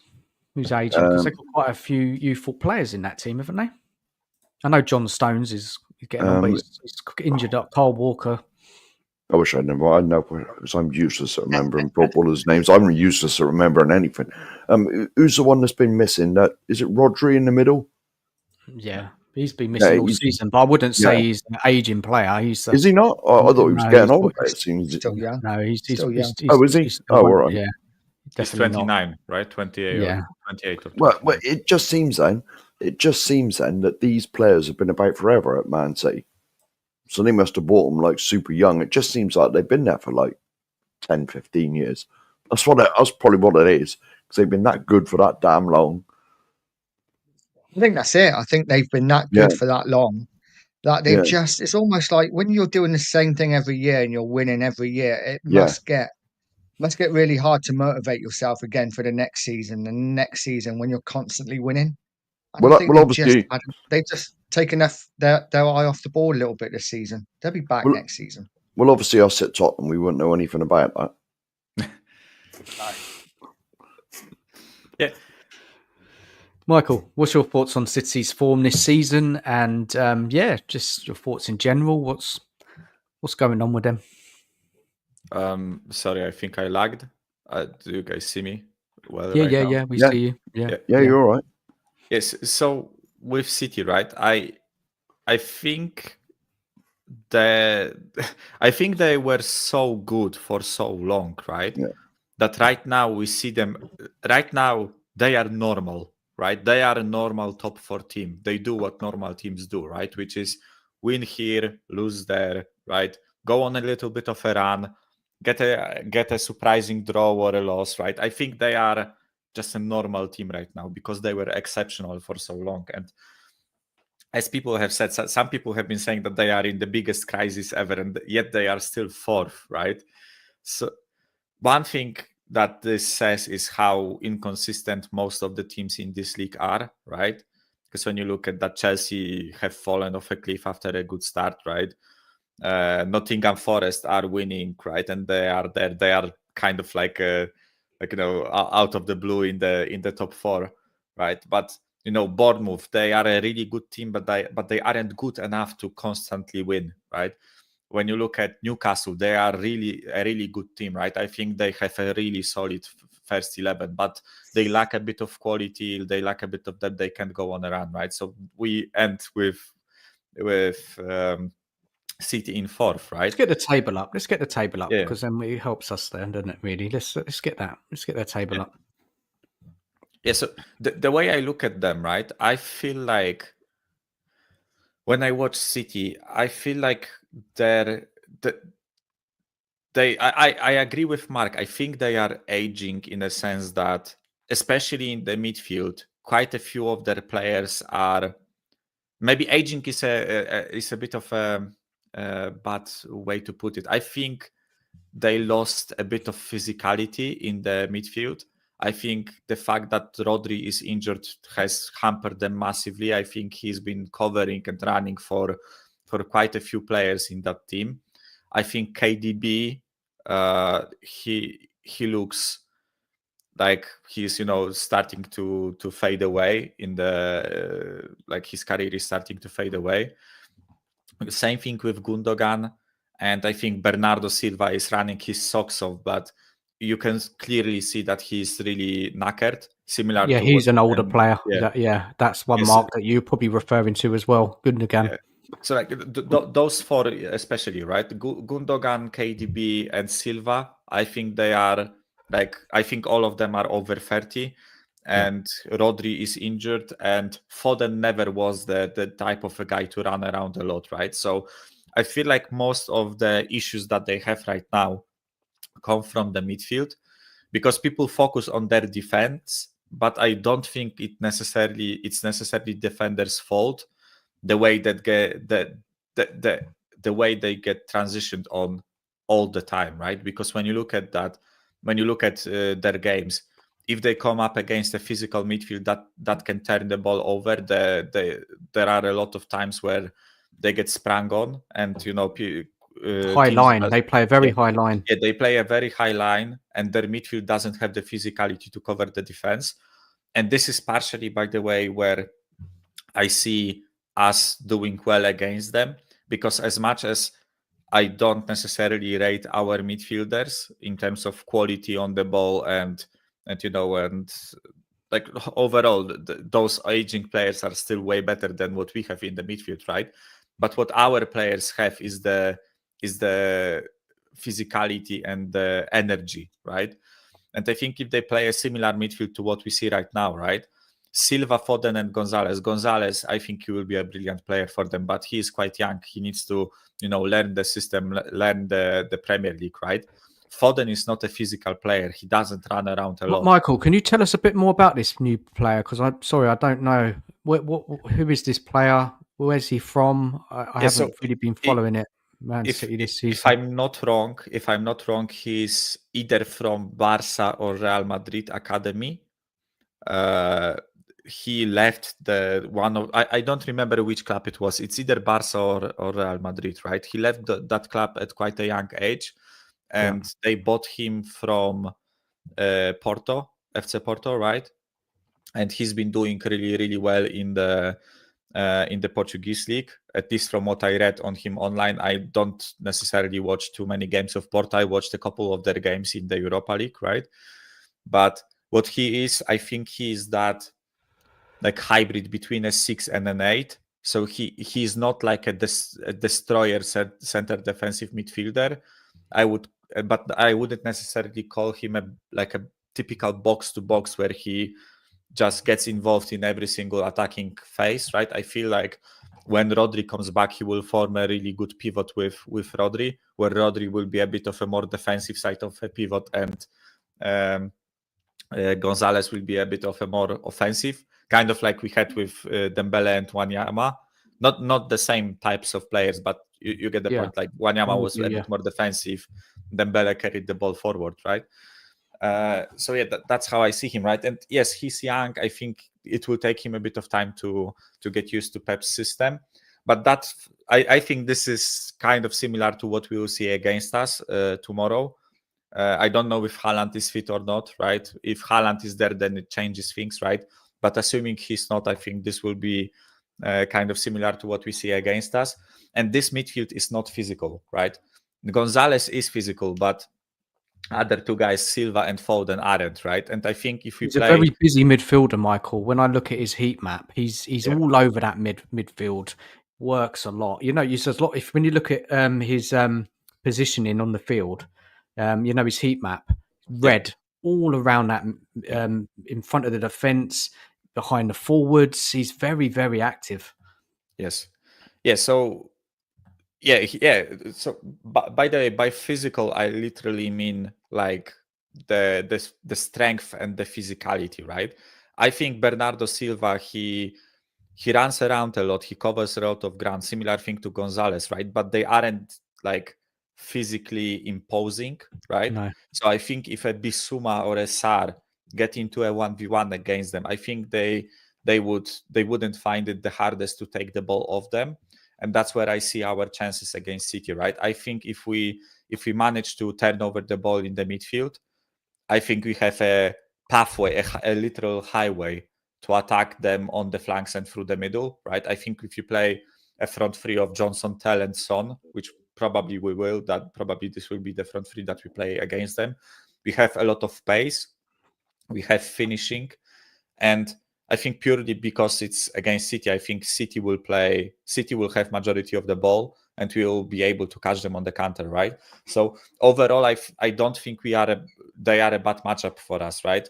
And I think a lot of this game will depend on the fullbacks dealing with the wingers, right? Because we saw Doku and Savio turn Robertson and Trent inside out, right? But they didn't have the final ball, right? They couldn't find the Marmoush, and that's how they struggled to create chances against Liverpool, right? So I think if we can kind of try to replicate what Liverpool did and catch them on the counter, win that midfield battle and catch them on the counter, I think we can hurt them, right? But you know, that's the positive side, right? The negative side is I don't think like Porro will deal with Doku well, He can't right? play Porro tomorrow, can he? He's got to play Spence there, especially up against Doku. He's got to play Spence because Doku's going to rinse Porro through the whole game. And it really concerns me because Ange rested Porro, didn't he, against Ipswich? So that kind of makes me think that it's just going to be Porro right back and Udogie left back. And Spence does not deserve to be dropped. It's just going to be interesting to see tomorrow. But knowing Ange, he doesn't learn. I think we're gonna see Porro, and I like Porro. Don't get me wrong; he's got a good pass on him. He's good on the ball, but he's not good at defending. Let's be honest here. He's good in the back five. He's good in the back five. He's Yeah. in the back Or five. If we play, if we Ange play is the gonna, back five, right? Yeah. we want. so if you think about this, are we going to be? Is Ange going to say to the team, "Look, just sit in there, play on the counter attack"? Yeah, okay, right. You know, the right winger has got to be supporting the right back. Yeah. Or is it just going to be that Man City probably are just going to force us back because they're just good on the ball? So some couple of really crucial decisions there. Now, Nige, that kind of fallback, what would you do? I'm in the same boat. Can you bring the team up again, the Man Yeah, of City course. team up? Yeah, of course. Just, I find it really interesting that I'm the same. I play Spence. Spence has to play for me. But first off, I think that midfield is really. I think we can really get at them. I think we can get through that midfield quite easily So who are you and playing get in at the their midfield, defence. Nige? Who are you playing there? Well, Maddison has to start, and then I would probably go Bentancur and it's a difficult one. Saar maybe just because of his legs. Not But Basuma or Bergvall? no, I don't think I'd play Bergvall this game. I don't know. It's difficult. And it's good that Ange has actually got options now. But for me, Maddison has to start. And Bentancur, and then it could be any one of the other three. But I just find the Man City forward line really interesting because we have been spitting about Johnson and even Sonny to an extent. But if you look at Doku and Savinho, two great players, two players that get you off your seat 100%, excite you when they're on the ball. But for me, they have absolutely no end product. Who? I mean, they're Those two? great. They beat a man for fun, but they have no end product. Whereas at least our attackers do. Let's look at that. Doku, I don't think he's got a lot of end product, but Savinho has some end product. Let's look at him. He did all right at the start of the season, didn't he? And He he's has not pulled up spurts in trees or games, anything. doesn't he? He has those good games where he Yeah. plays really well, scores a couple of goals, but he's not consistent with his output. I need to have a look at it. I will look it up while you guys are talking.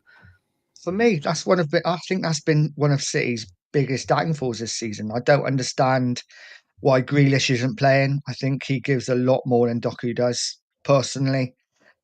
Yes, Doku's fast, exciting, beats a man, but like I said, doesn't do a lot else. At least Grealish will give chances to his strikers. And So the last I've couple got of his weeks, I've seen stats. Savinho, he's done very little. So his stats, though, just to give some context to this, he's had in the league 21 games, 1 goal, 7 assists. Yeah. Not fantastic, is it? Yeah. And Doku, For a I'll team have a look at him as chasing well. the title. But these are the wingers that we would love at Spurs, weren't they? These type of wingers to excite. Absolutely, but it depends what you want, doesn't it? Do you want players that get you off your seat, or do you want players that gives you numbers? Is there a deeper issue though at Man City? It's not just that, is it? There's something deeper. What's just not quite working. Yeah. I think they are lacking the balance right now, right? I think they will definitely go into the summer and splash some cash on a center attacking mid, possibly get another winger, right? And I think when they find the balance, they have the potential in those players to really get a hold of the game. And by the way, coming back to one of the things you mentioned, Dan, right? I think because you said whether Ange will tell the players to be defensive or whether we will be forced, right? I think we will be forced to be more defensive, right? Yeah. Because overall, even though I criticized Man City's midfield, they keep the ball well, right? They just lose it from time to time because they don't have the strength to fight off the opposition midfielders, right? But I think we'll be forced back, right? But I actually think this will kind of work in our advantage, right? Because as Mark has mentioned, right, there were a couple of games this season where we were forced into a defensive position and we are forced to stay back and counter, and we picked up the fruits of that situation, right? I like Manchester City the first time we played them in the cup. Exactly the same thing happened, right? They forced us back. We caught them on the counter 2 times. When we played them at the Etihad, like 2 or 3 goals came from them pushing us back into our own penalty box and us bringing the ball over their heads, right? Liverpool, the first leg, right, where we won 1-0. When we played against Villa at our home, Villa for big chunks of that game, they forced us back and we actually caught them on the counter, scored 4 past them, right? And there are like maybe a couple other examples that don't come back to me, right? That was the other game I was trying to think of, Michael. Yeah, the Villa game. So I think the fact that they will push us back will kind of expose the strengths of our players. If you get what I mean. Can we be clinical enough tomorrow? This is another thing. This we won't get heaps of chances. Can we be clinical? We have in the past against City, very, very clinical. And can we do it again tomorrow? Yeah, this will be the main question, right? Whether we are clinical or not, right? So, of course, I hope City we will cut us open at will. You know that City will cut whatever. Even if we're playing defensive, they will get chances in this game, and you know the goalie's got to play well. It's going to be tough. It's really hard, isn't it? According to Sky Sports, I watched a bit earlier today. Haaland was training as well today. So let me bring up the missing players for both teams. Whether he's available or not, I don't know. But he was definitely training with Man City today. Yeah, Pep said he could be involved, maybe on the bench. Mm-hmm. I don't think he will start. I don't think he will start. I think he will come on. Yeah.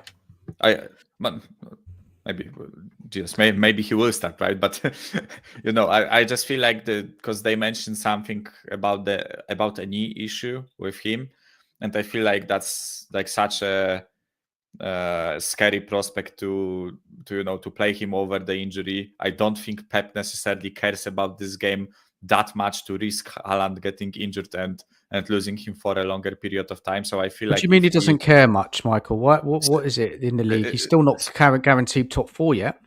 So sorry, maybe I put it like the wrong way. I think he still backs himself to win plenty of games this season. Without right? him, so I get you. I feel like he will do a calculated risk of he is presented with a choice of do I risk Haaland, right, for this game, where I think he believes he doesn't necessarily need to risk him in that game.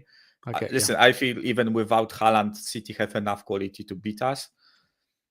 So I think he will make a calculated decision and put him on the bench and use him as a sub rather than starting him from the beginning. Because if Haaland got injured that game, then they are in big trouble, right? Because they still have a couple of games at the end of the season where they will definitely need him, right? Harder games than playing us away, right? Although it's one of the hardest games for City, right? Because they don't win at our stadium, but you get the point, right? We have some sort of juju over them. It's not necessarily because we are better than them, right? Let's get some comments up in the chat because we haven't had some comments up for a while, and I think I'll be honest though, the juju we had over them is when we had Harry Kane. You know, it's sort of diminished. Well, we've beaten them twice this year, Mark. Yeah, I was going to say, we still do beat them regularly, but a lot of it was with Harry Kane up front, wasn't it? And he was the one that normally...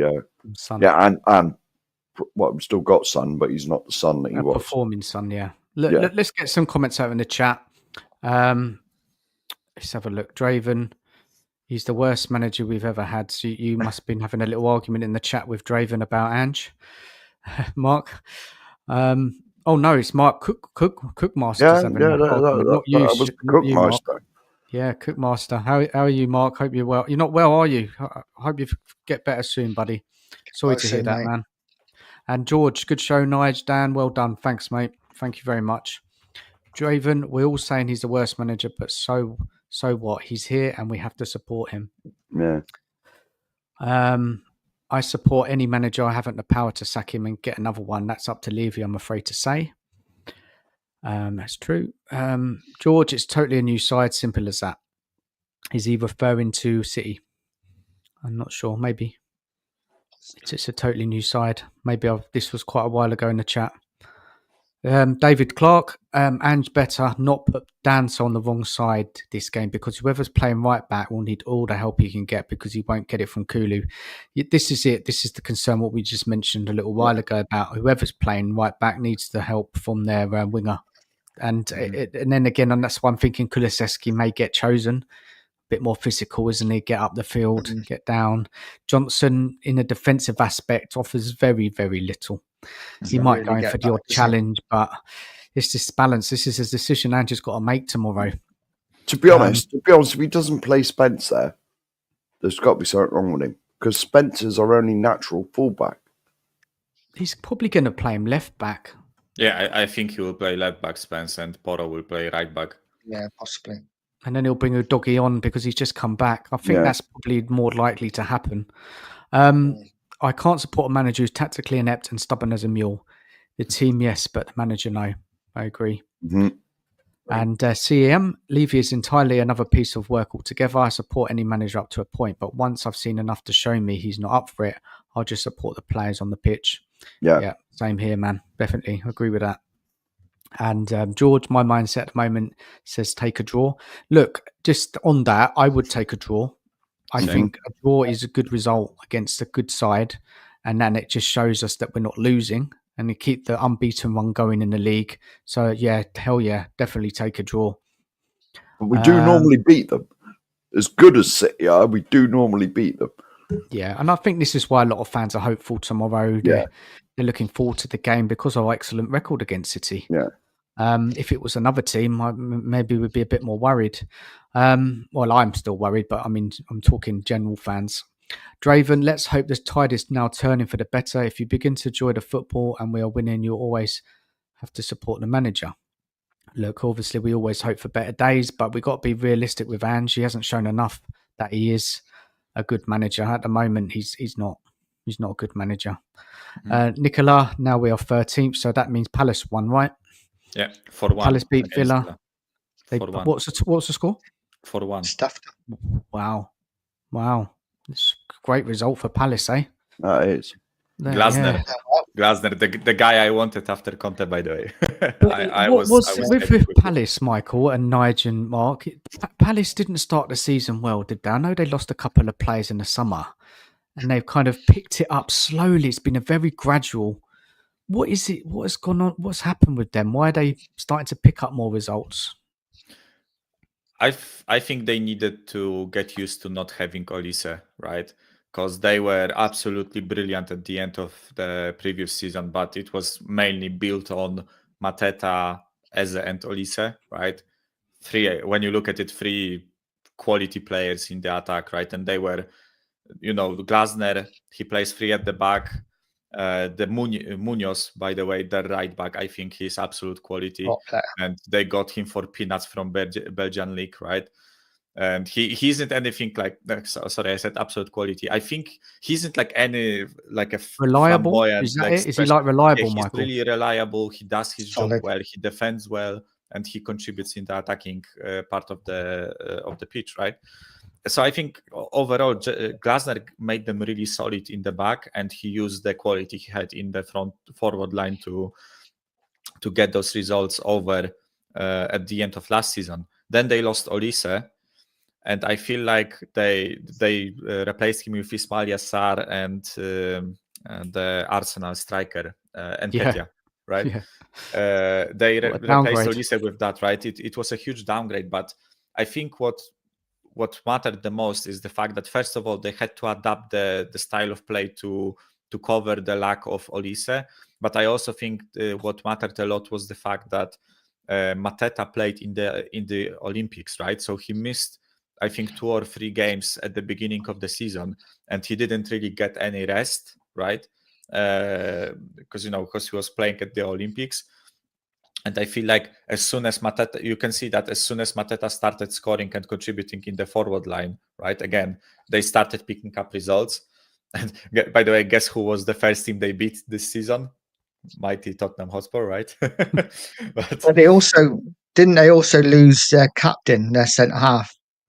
Was Joachim Anderson their captain last season? Yeah, and they lost Anderson, right? Went to Fulham. Yeah, I completely forgot about that. They also lost him, right? So I think that there was a bit of restructuring in the big players. If you think about it, guys, they lost. We were after him, weren't we? We were after that Anderson a few years ago. We're always after him, aren't we? We're always after him.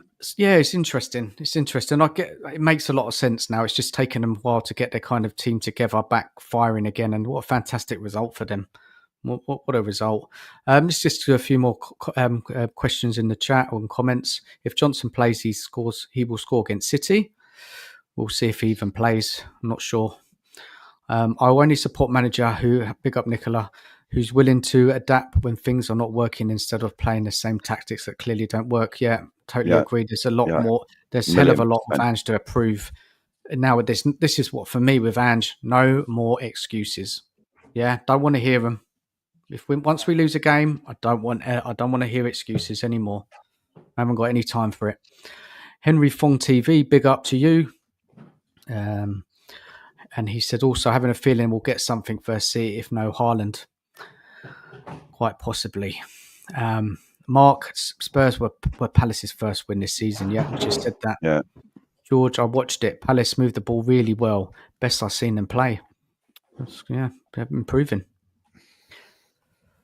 Kiwi Spurs TV, what do you boys think of the coaching staff? The boy who runs the warm-ups on the YouTube videos looks like he should be a basketball coach with how tall he is. Look, I don't rate this coaching staff we got in. There's nobody that recognised top coaches in there. It's a massive issue, and we all know Ange doesn't really coach and just leaves it to his coaching staff. So there's massive questions around that, and why we haven't seen any real progression from the team, from individual players as well. There's not really anyone in that team who's think, he's improved under Ange and this coaching team. So, guys, over to you as well. Anyone want to comment? I'll tell you what was a massive red flag for me is wherever Ange has gone, he's never taken a single member of staff with him. They're like mix and match when he turns up. Like the ones he's got there now, he never had any of them at Celtic. I don't believe he did anyway. But, you know, they're just like, it's people he knows, I suppose, or he's got the phone number or something. Do you fancy coming to do a job? You know, it tells you something when a manager, because, you know, I mean, we saw Poch. He had Jesus, someone, didn't he? And, you know, Mourinho's got, Conte, wasn't it? He had about 7 or 8 of them.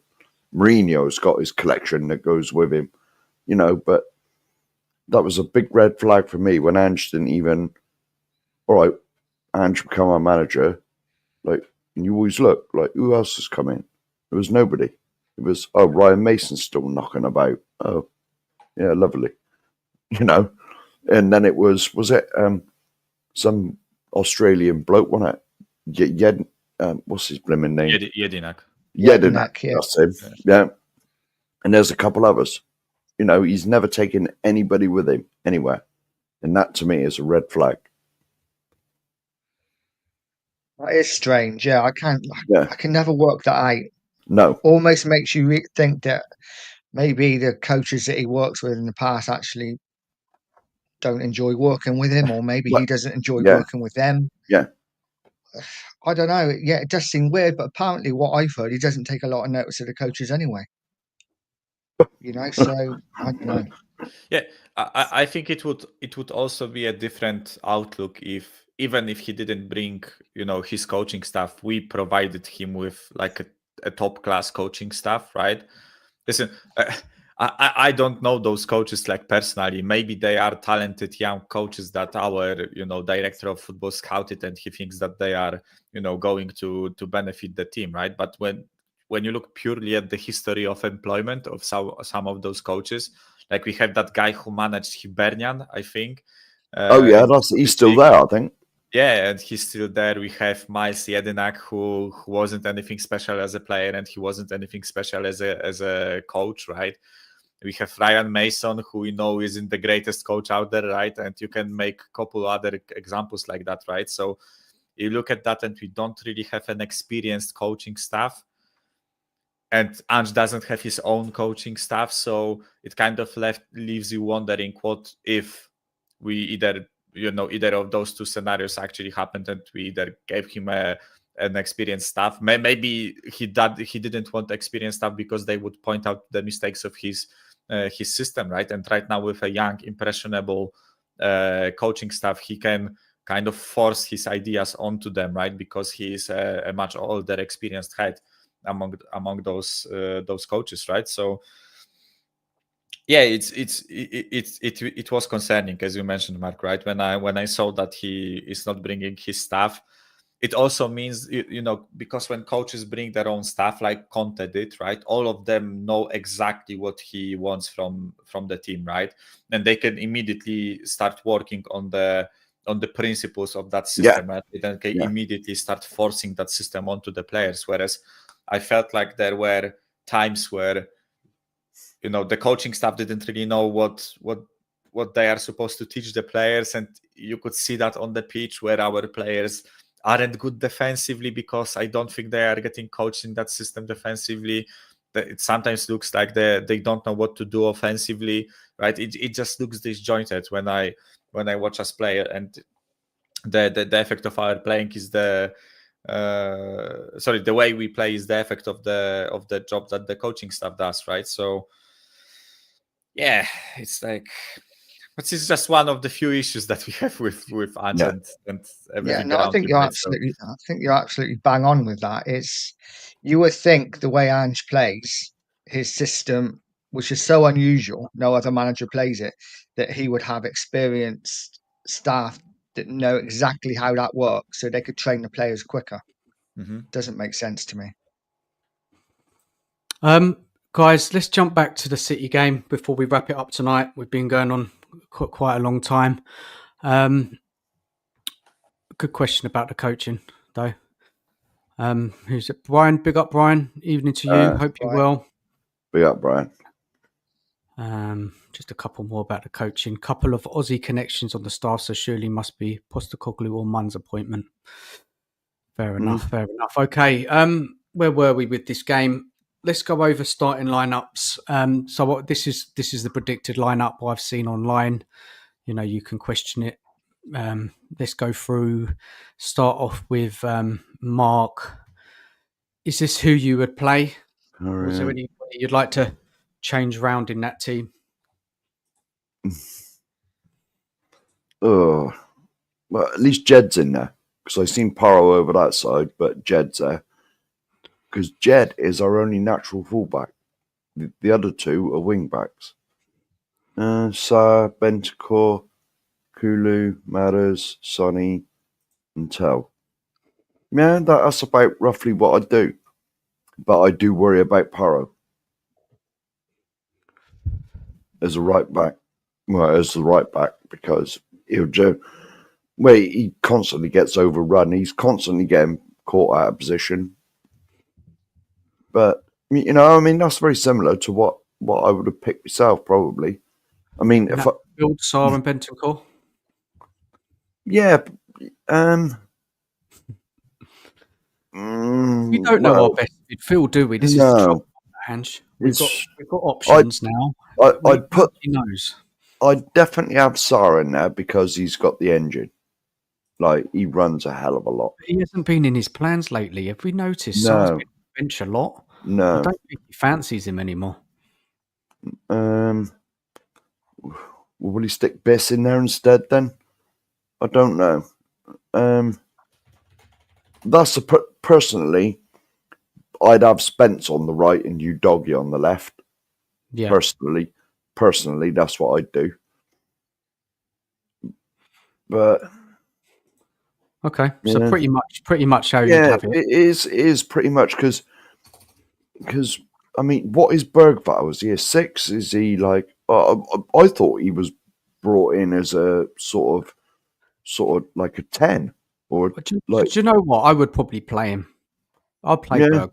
I probably would because I just don't think Basuma is going to offer us much better. Yes, he's obviously more experienced and he can have the odd good game, but Bergvall seems to be playing every week, right? At the moment, guys, Nige, Michael.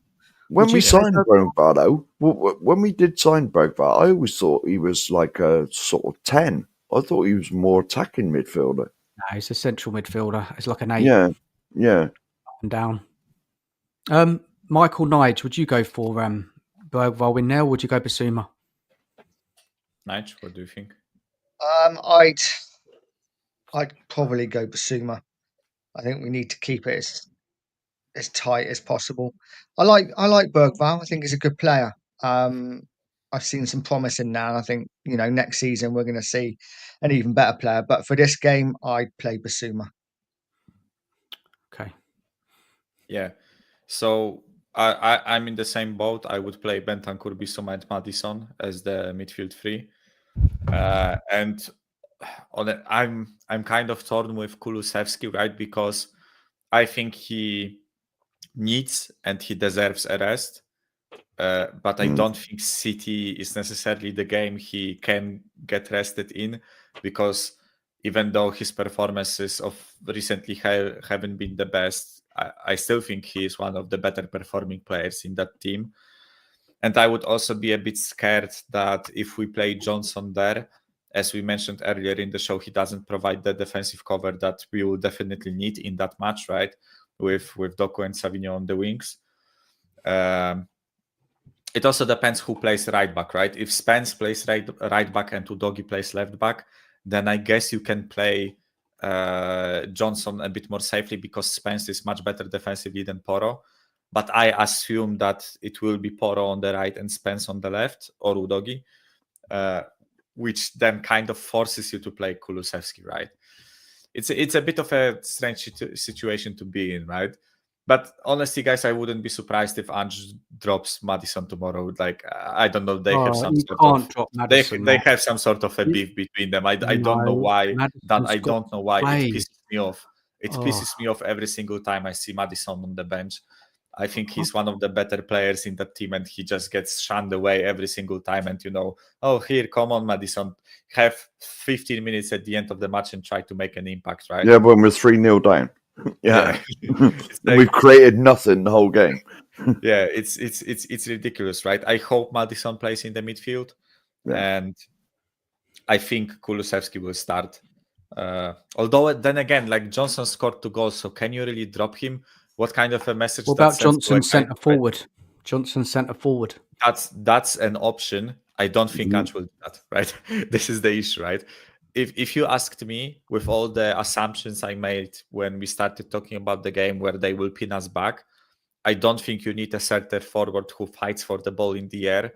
You can put Johnson up there and just use him as a pacey counter-attacking player, and then it makes sense. Then I would put Johnson through the middle, Kulusevski right, Son left, because I don't think Tel deserves to play every single game. He hasn't shown me anything yet to nail that spot. I'm not saying he's a bad player, but like, Johnson scored 2 goals, you didn't, right?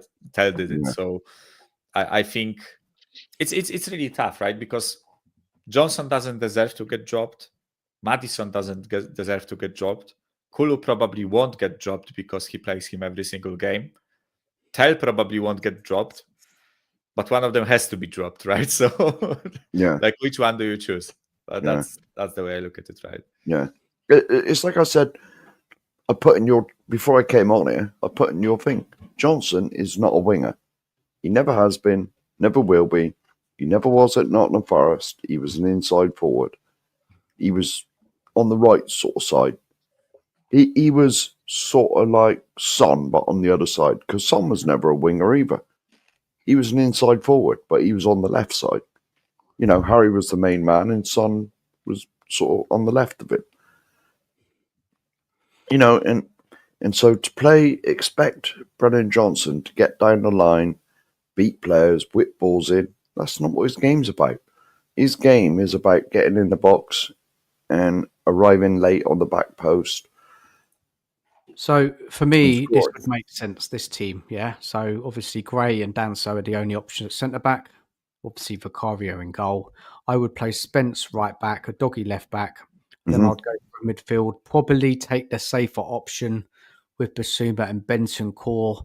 Just as you said, Michael, earlier, we can get amongst them there, Yeah. If we play with some intensity, some bite in midfield, I know they don't do it regularly and they're very inconsistent, those two midfielders, but on their day, they can play well and put in a shift. So Bergvall probably could come on second half, freshen up the legs, bring that energy that the team may need in the second half if we're up against it. So for me, I would probably go Johnson up front. I know he's not going to do it, but that's what I would do. Kulusevski on the right, even though I don't like him on the right, but he can help out the right back. And then obviously Son's going to play, isn't he? That's for me, it's the team, but I don't think Ange will pick that team. I've got to be honest. I think we're going to see. This is what I think Ange will do. It'll be Porro right back, a doggy left back. Central defence is what it is. He will probably. I've got a feeling he might go for Bergvall though, because he really seems to like Bergvall at the moment.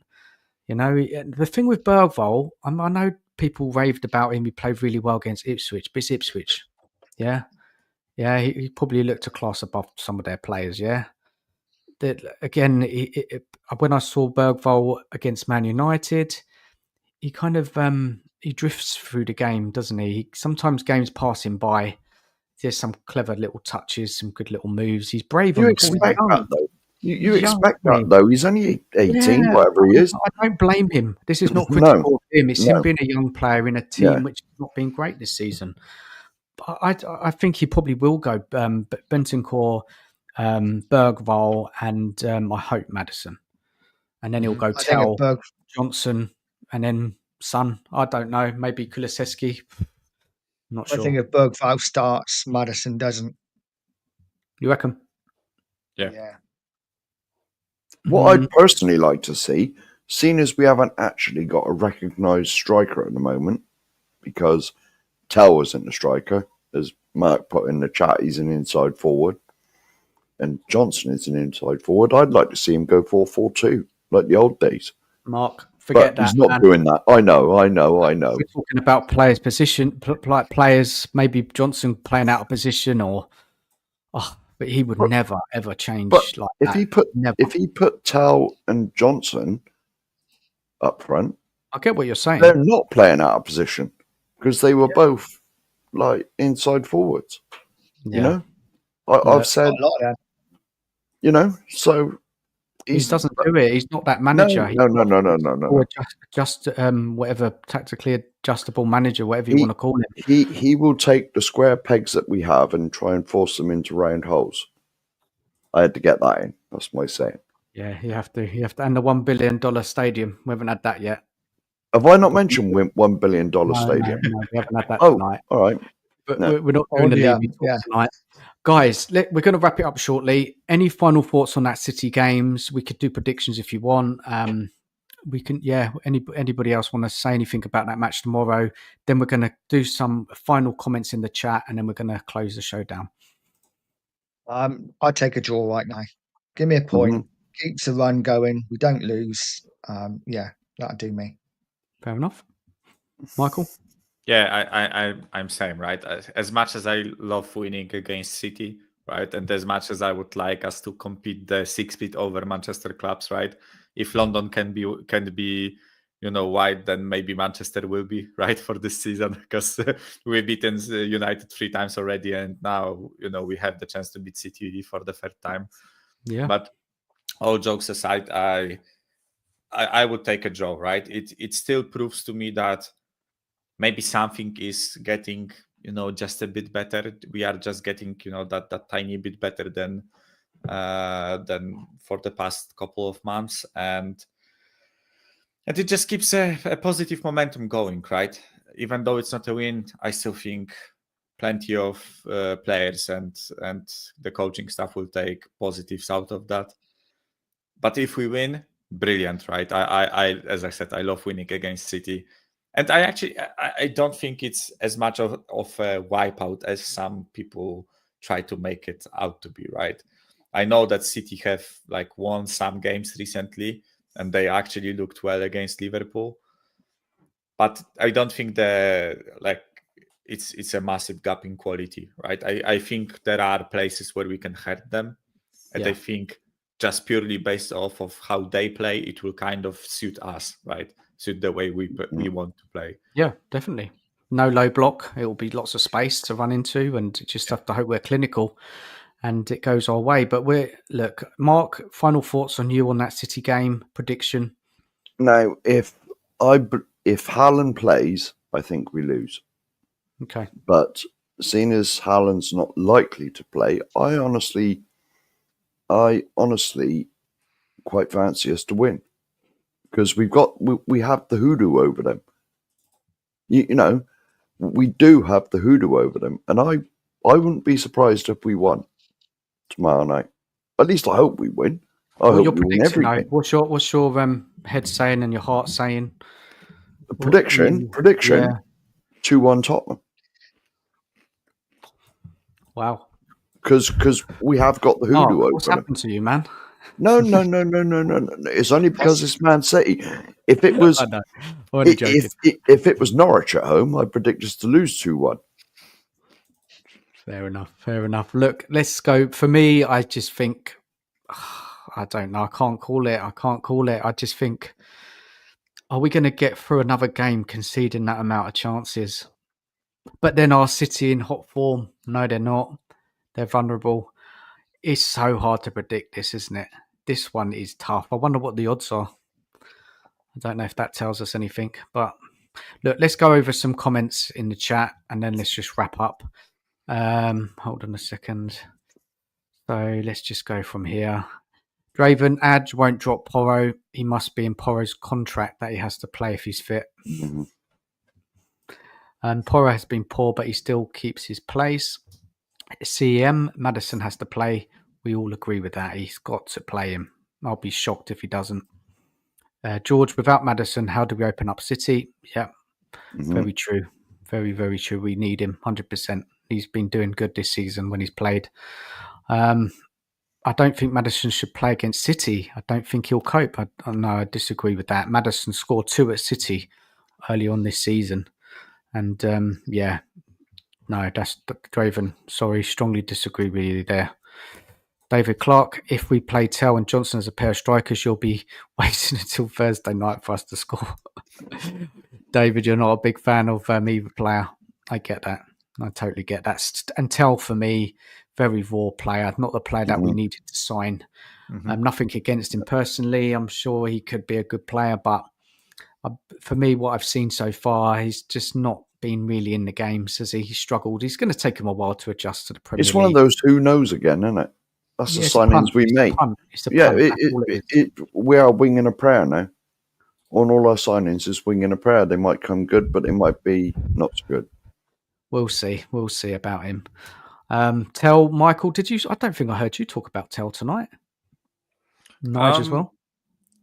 Yeah, I mentioned at the beginning that I don't think he necessarily deserves to start every game based off of what we've seen so far from him. Yeah, but who else is there? As Mark, who else is there? That's the first thing, right? But also, as Mark have said, right, he's a young player, young and raw player that we can mold into something, right? The only issue in general I have with this signing is I don't think he will want to stay, and all we got bombarded with at the end of the window was the fact that he will choose whether he wants to stay or not, right? So it begs the question, why do we bring a 19-year-old for 4 months for a playabout and he will leave in like a couple of months, right?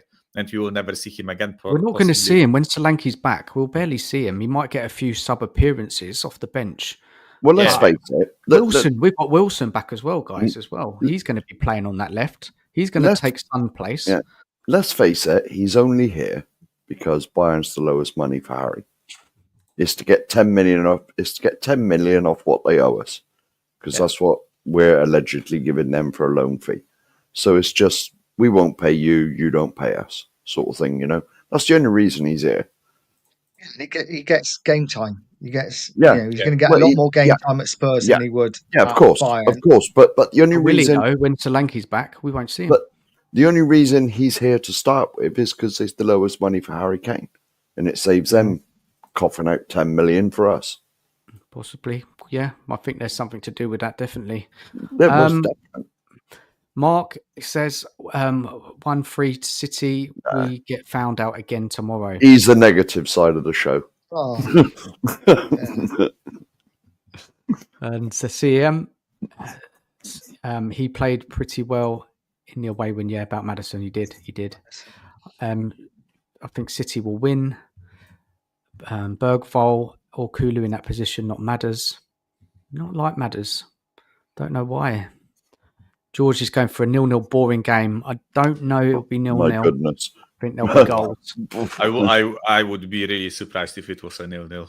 No, I think. When have we had 0-0? What a price that will be. Must be decent. Yeah, definitely. You know, actually, as far as I know, we only had 1-0 under Ange. Yeah. I think because it happened like a month ago, and I know that it was a big deal. Like the media, made it that it was our first 0-0. Who was that against, Michael? Can you remember? Yeah, I'm trying to. Or we haven't had one, but I was going to say I can't remember us having a 0-0. We drew 0-0 with Tamworth, didn't we, until extra time? That was it. Yeah, that was it. Yeah. That was yeah, shocking. yeah, Right. exactly right. And that was our first 0-0 in like 90 minutes of football under Ange. Right, and right, my local team, who are in the same league as Tamworth, beat Tamworth 2-1 in 90 minutes the other night. Just saying. Okay. I'm just Yeah. putting that out there. That was just one of the shocking results, wasn't it?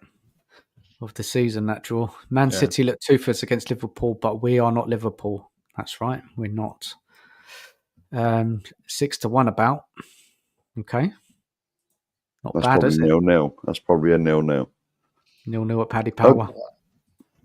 I like it. Thank you. 20-1. No. Worth it? Nah, surely not. 20. That would be a lot. Well, they know we don't get it. They could offer $1 million to one. We're They could conceding goals, guys. We're conceding goals tomorrow. City will probably concede as well. Yeah. It's not going to be a scoreless game. Both teams are not defensively good enough. I don't know what's got. That's because I predicted we win. It's his haircut. That's what I think. Yeah. At the 2 Marks show. Yeah, please subscribe to the 2 Marks if you haven't. That'd be great. And I'll whack our link please in again. subscribe to Nige as well. Just pop over to his channel as well and give him a sub. Much appreciated. If you guys haven't in the chat. And George 20s, yeah, that is madness. Come on, Dan, have some confidence. Sorry, not under this manager, I'm afraid. I don't. A lot more to prove. He's really done me in, that guy, Ange, this season. Yeah, crazy. Porro is Ange's love child. David's been on it today. I'll tell you what, big up David for staying for the whole show. Thank you so much for your comments and the humour. We should have paid the extra 10 million and got Gibbs White instead of Johnson. Yeah. Yeah. Draven, look at the player City had out when Medders played last time. I don't think you should start this time. Come on, drop this, Maddison. Maddison has to play, man. Draven, you've got it in. You're starting to sound like Eugene. Are you Eugene in disguise Maybe tonight? it is, yeah. Norm 65, big up. What is that? A little. Is Tel a 9? Okay. Is Tel a 9? No, he's not. He's not an out and out forward. 2 Marks show. Don't forget to get 1 billion. I did mention it briefly. I like Madders, but he doesn't do it against he does do it against the big boys. He's done it. Yeah, I don't agree with that. He has not every time. Sometimes he does go missing in certain games, but I think that's more down to the system and Ange's tactics. The mighty Tamworth. Right, let's call it a night, guys. Let's call it a night. Big up to everyone who's watched tonight, everybody in the chat. Fantastic. Big up to George as well. You've been in it the whole time as well. Thank you so much for watching. And everybody who's joined throughout the evening, made your comments, much appreciated. I hope you enjoyed the show. Now, massive thank you to Michael for jumping on, making his debut on the show tonight. I hope you enjoyed yourself. It's been fantastic show. Yeah. Thanks for the invite. I love talking about football, love talking about Spurs, and it's actually nice to talk in a calmer setting rather than on Stereo's show where there is like 9 of us and every single one is talking over each other. You can get your points through. So we'll get Snow on next time, and you can come on as well, and then we can come back. Listen, even with Stel by himself, it's different again than with like 9 people, right? You know it, Dan. You've been on those post-match shows where it's hard to get your get your point in because you don't have the time. But yeah, I loved it. I hope I didn't bore you guys to death. I know No, my you're answers brilliant, can man. No. be Yeah, like you'll be coming long-winded, back as so- well, man. Everybody who's come on can always come back. We're just trying to get as many people on the show as possible. Bring back some regulars, bring back some new faces, bring on some new faces to the show. It's great having different conversations. Big up to Roadman as well, joining us earlier. He was gave a very Roadman. different outlook. Fantastic. And Mark, big thank you for you for stepping in as well. No worries, brother. Roadman jumped off. That was fantastic for you to come on. Much appreciated. Everybody, if you haven't subscribed, please subscribe to the 2 Mark Show. Please subscribe to Nige as well, Nige's channel. And yeah, that's great. And again, good night to everybody. Thank you so much for watching. And come on, you Spurs. Good night. Come on, you Spurs.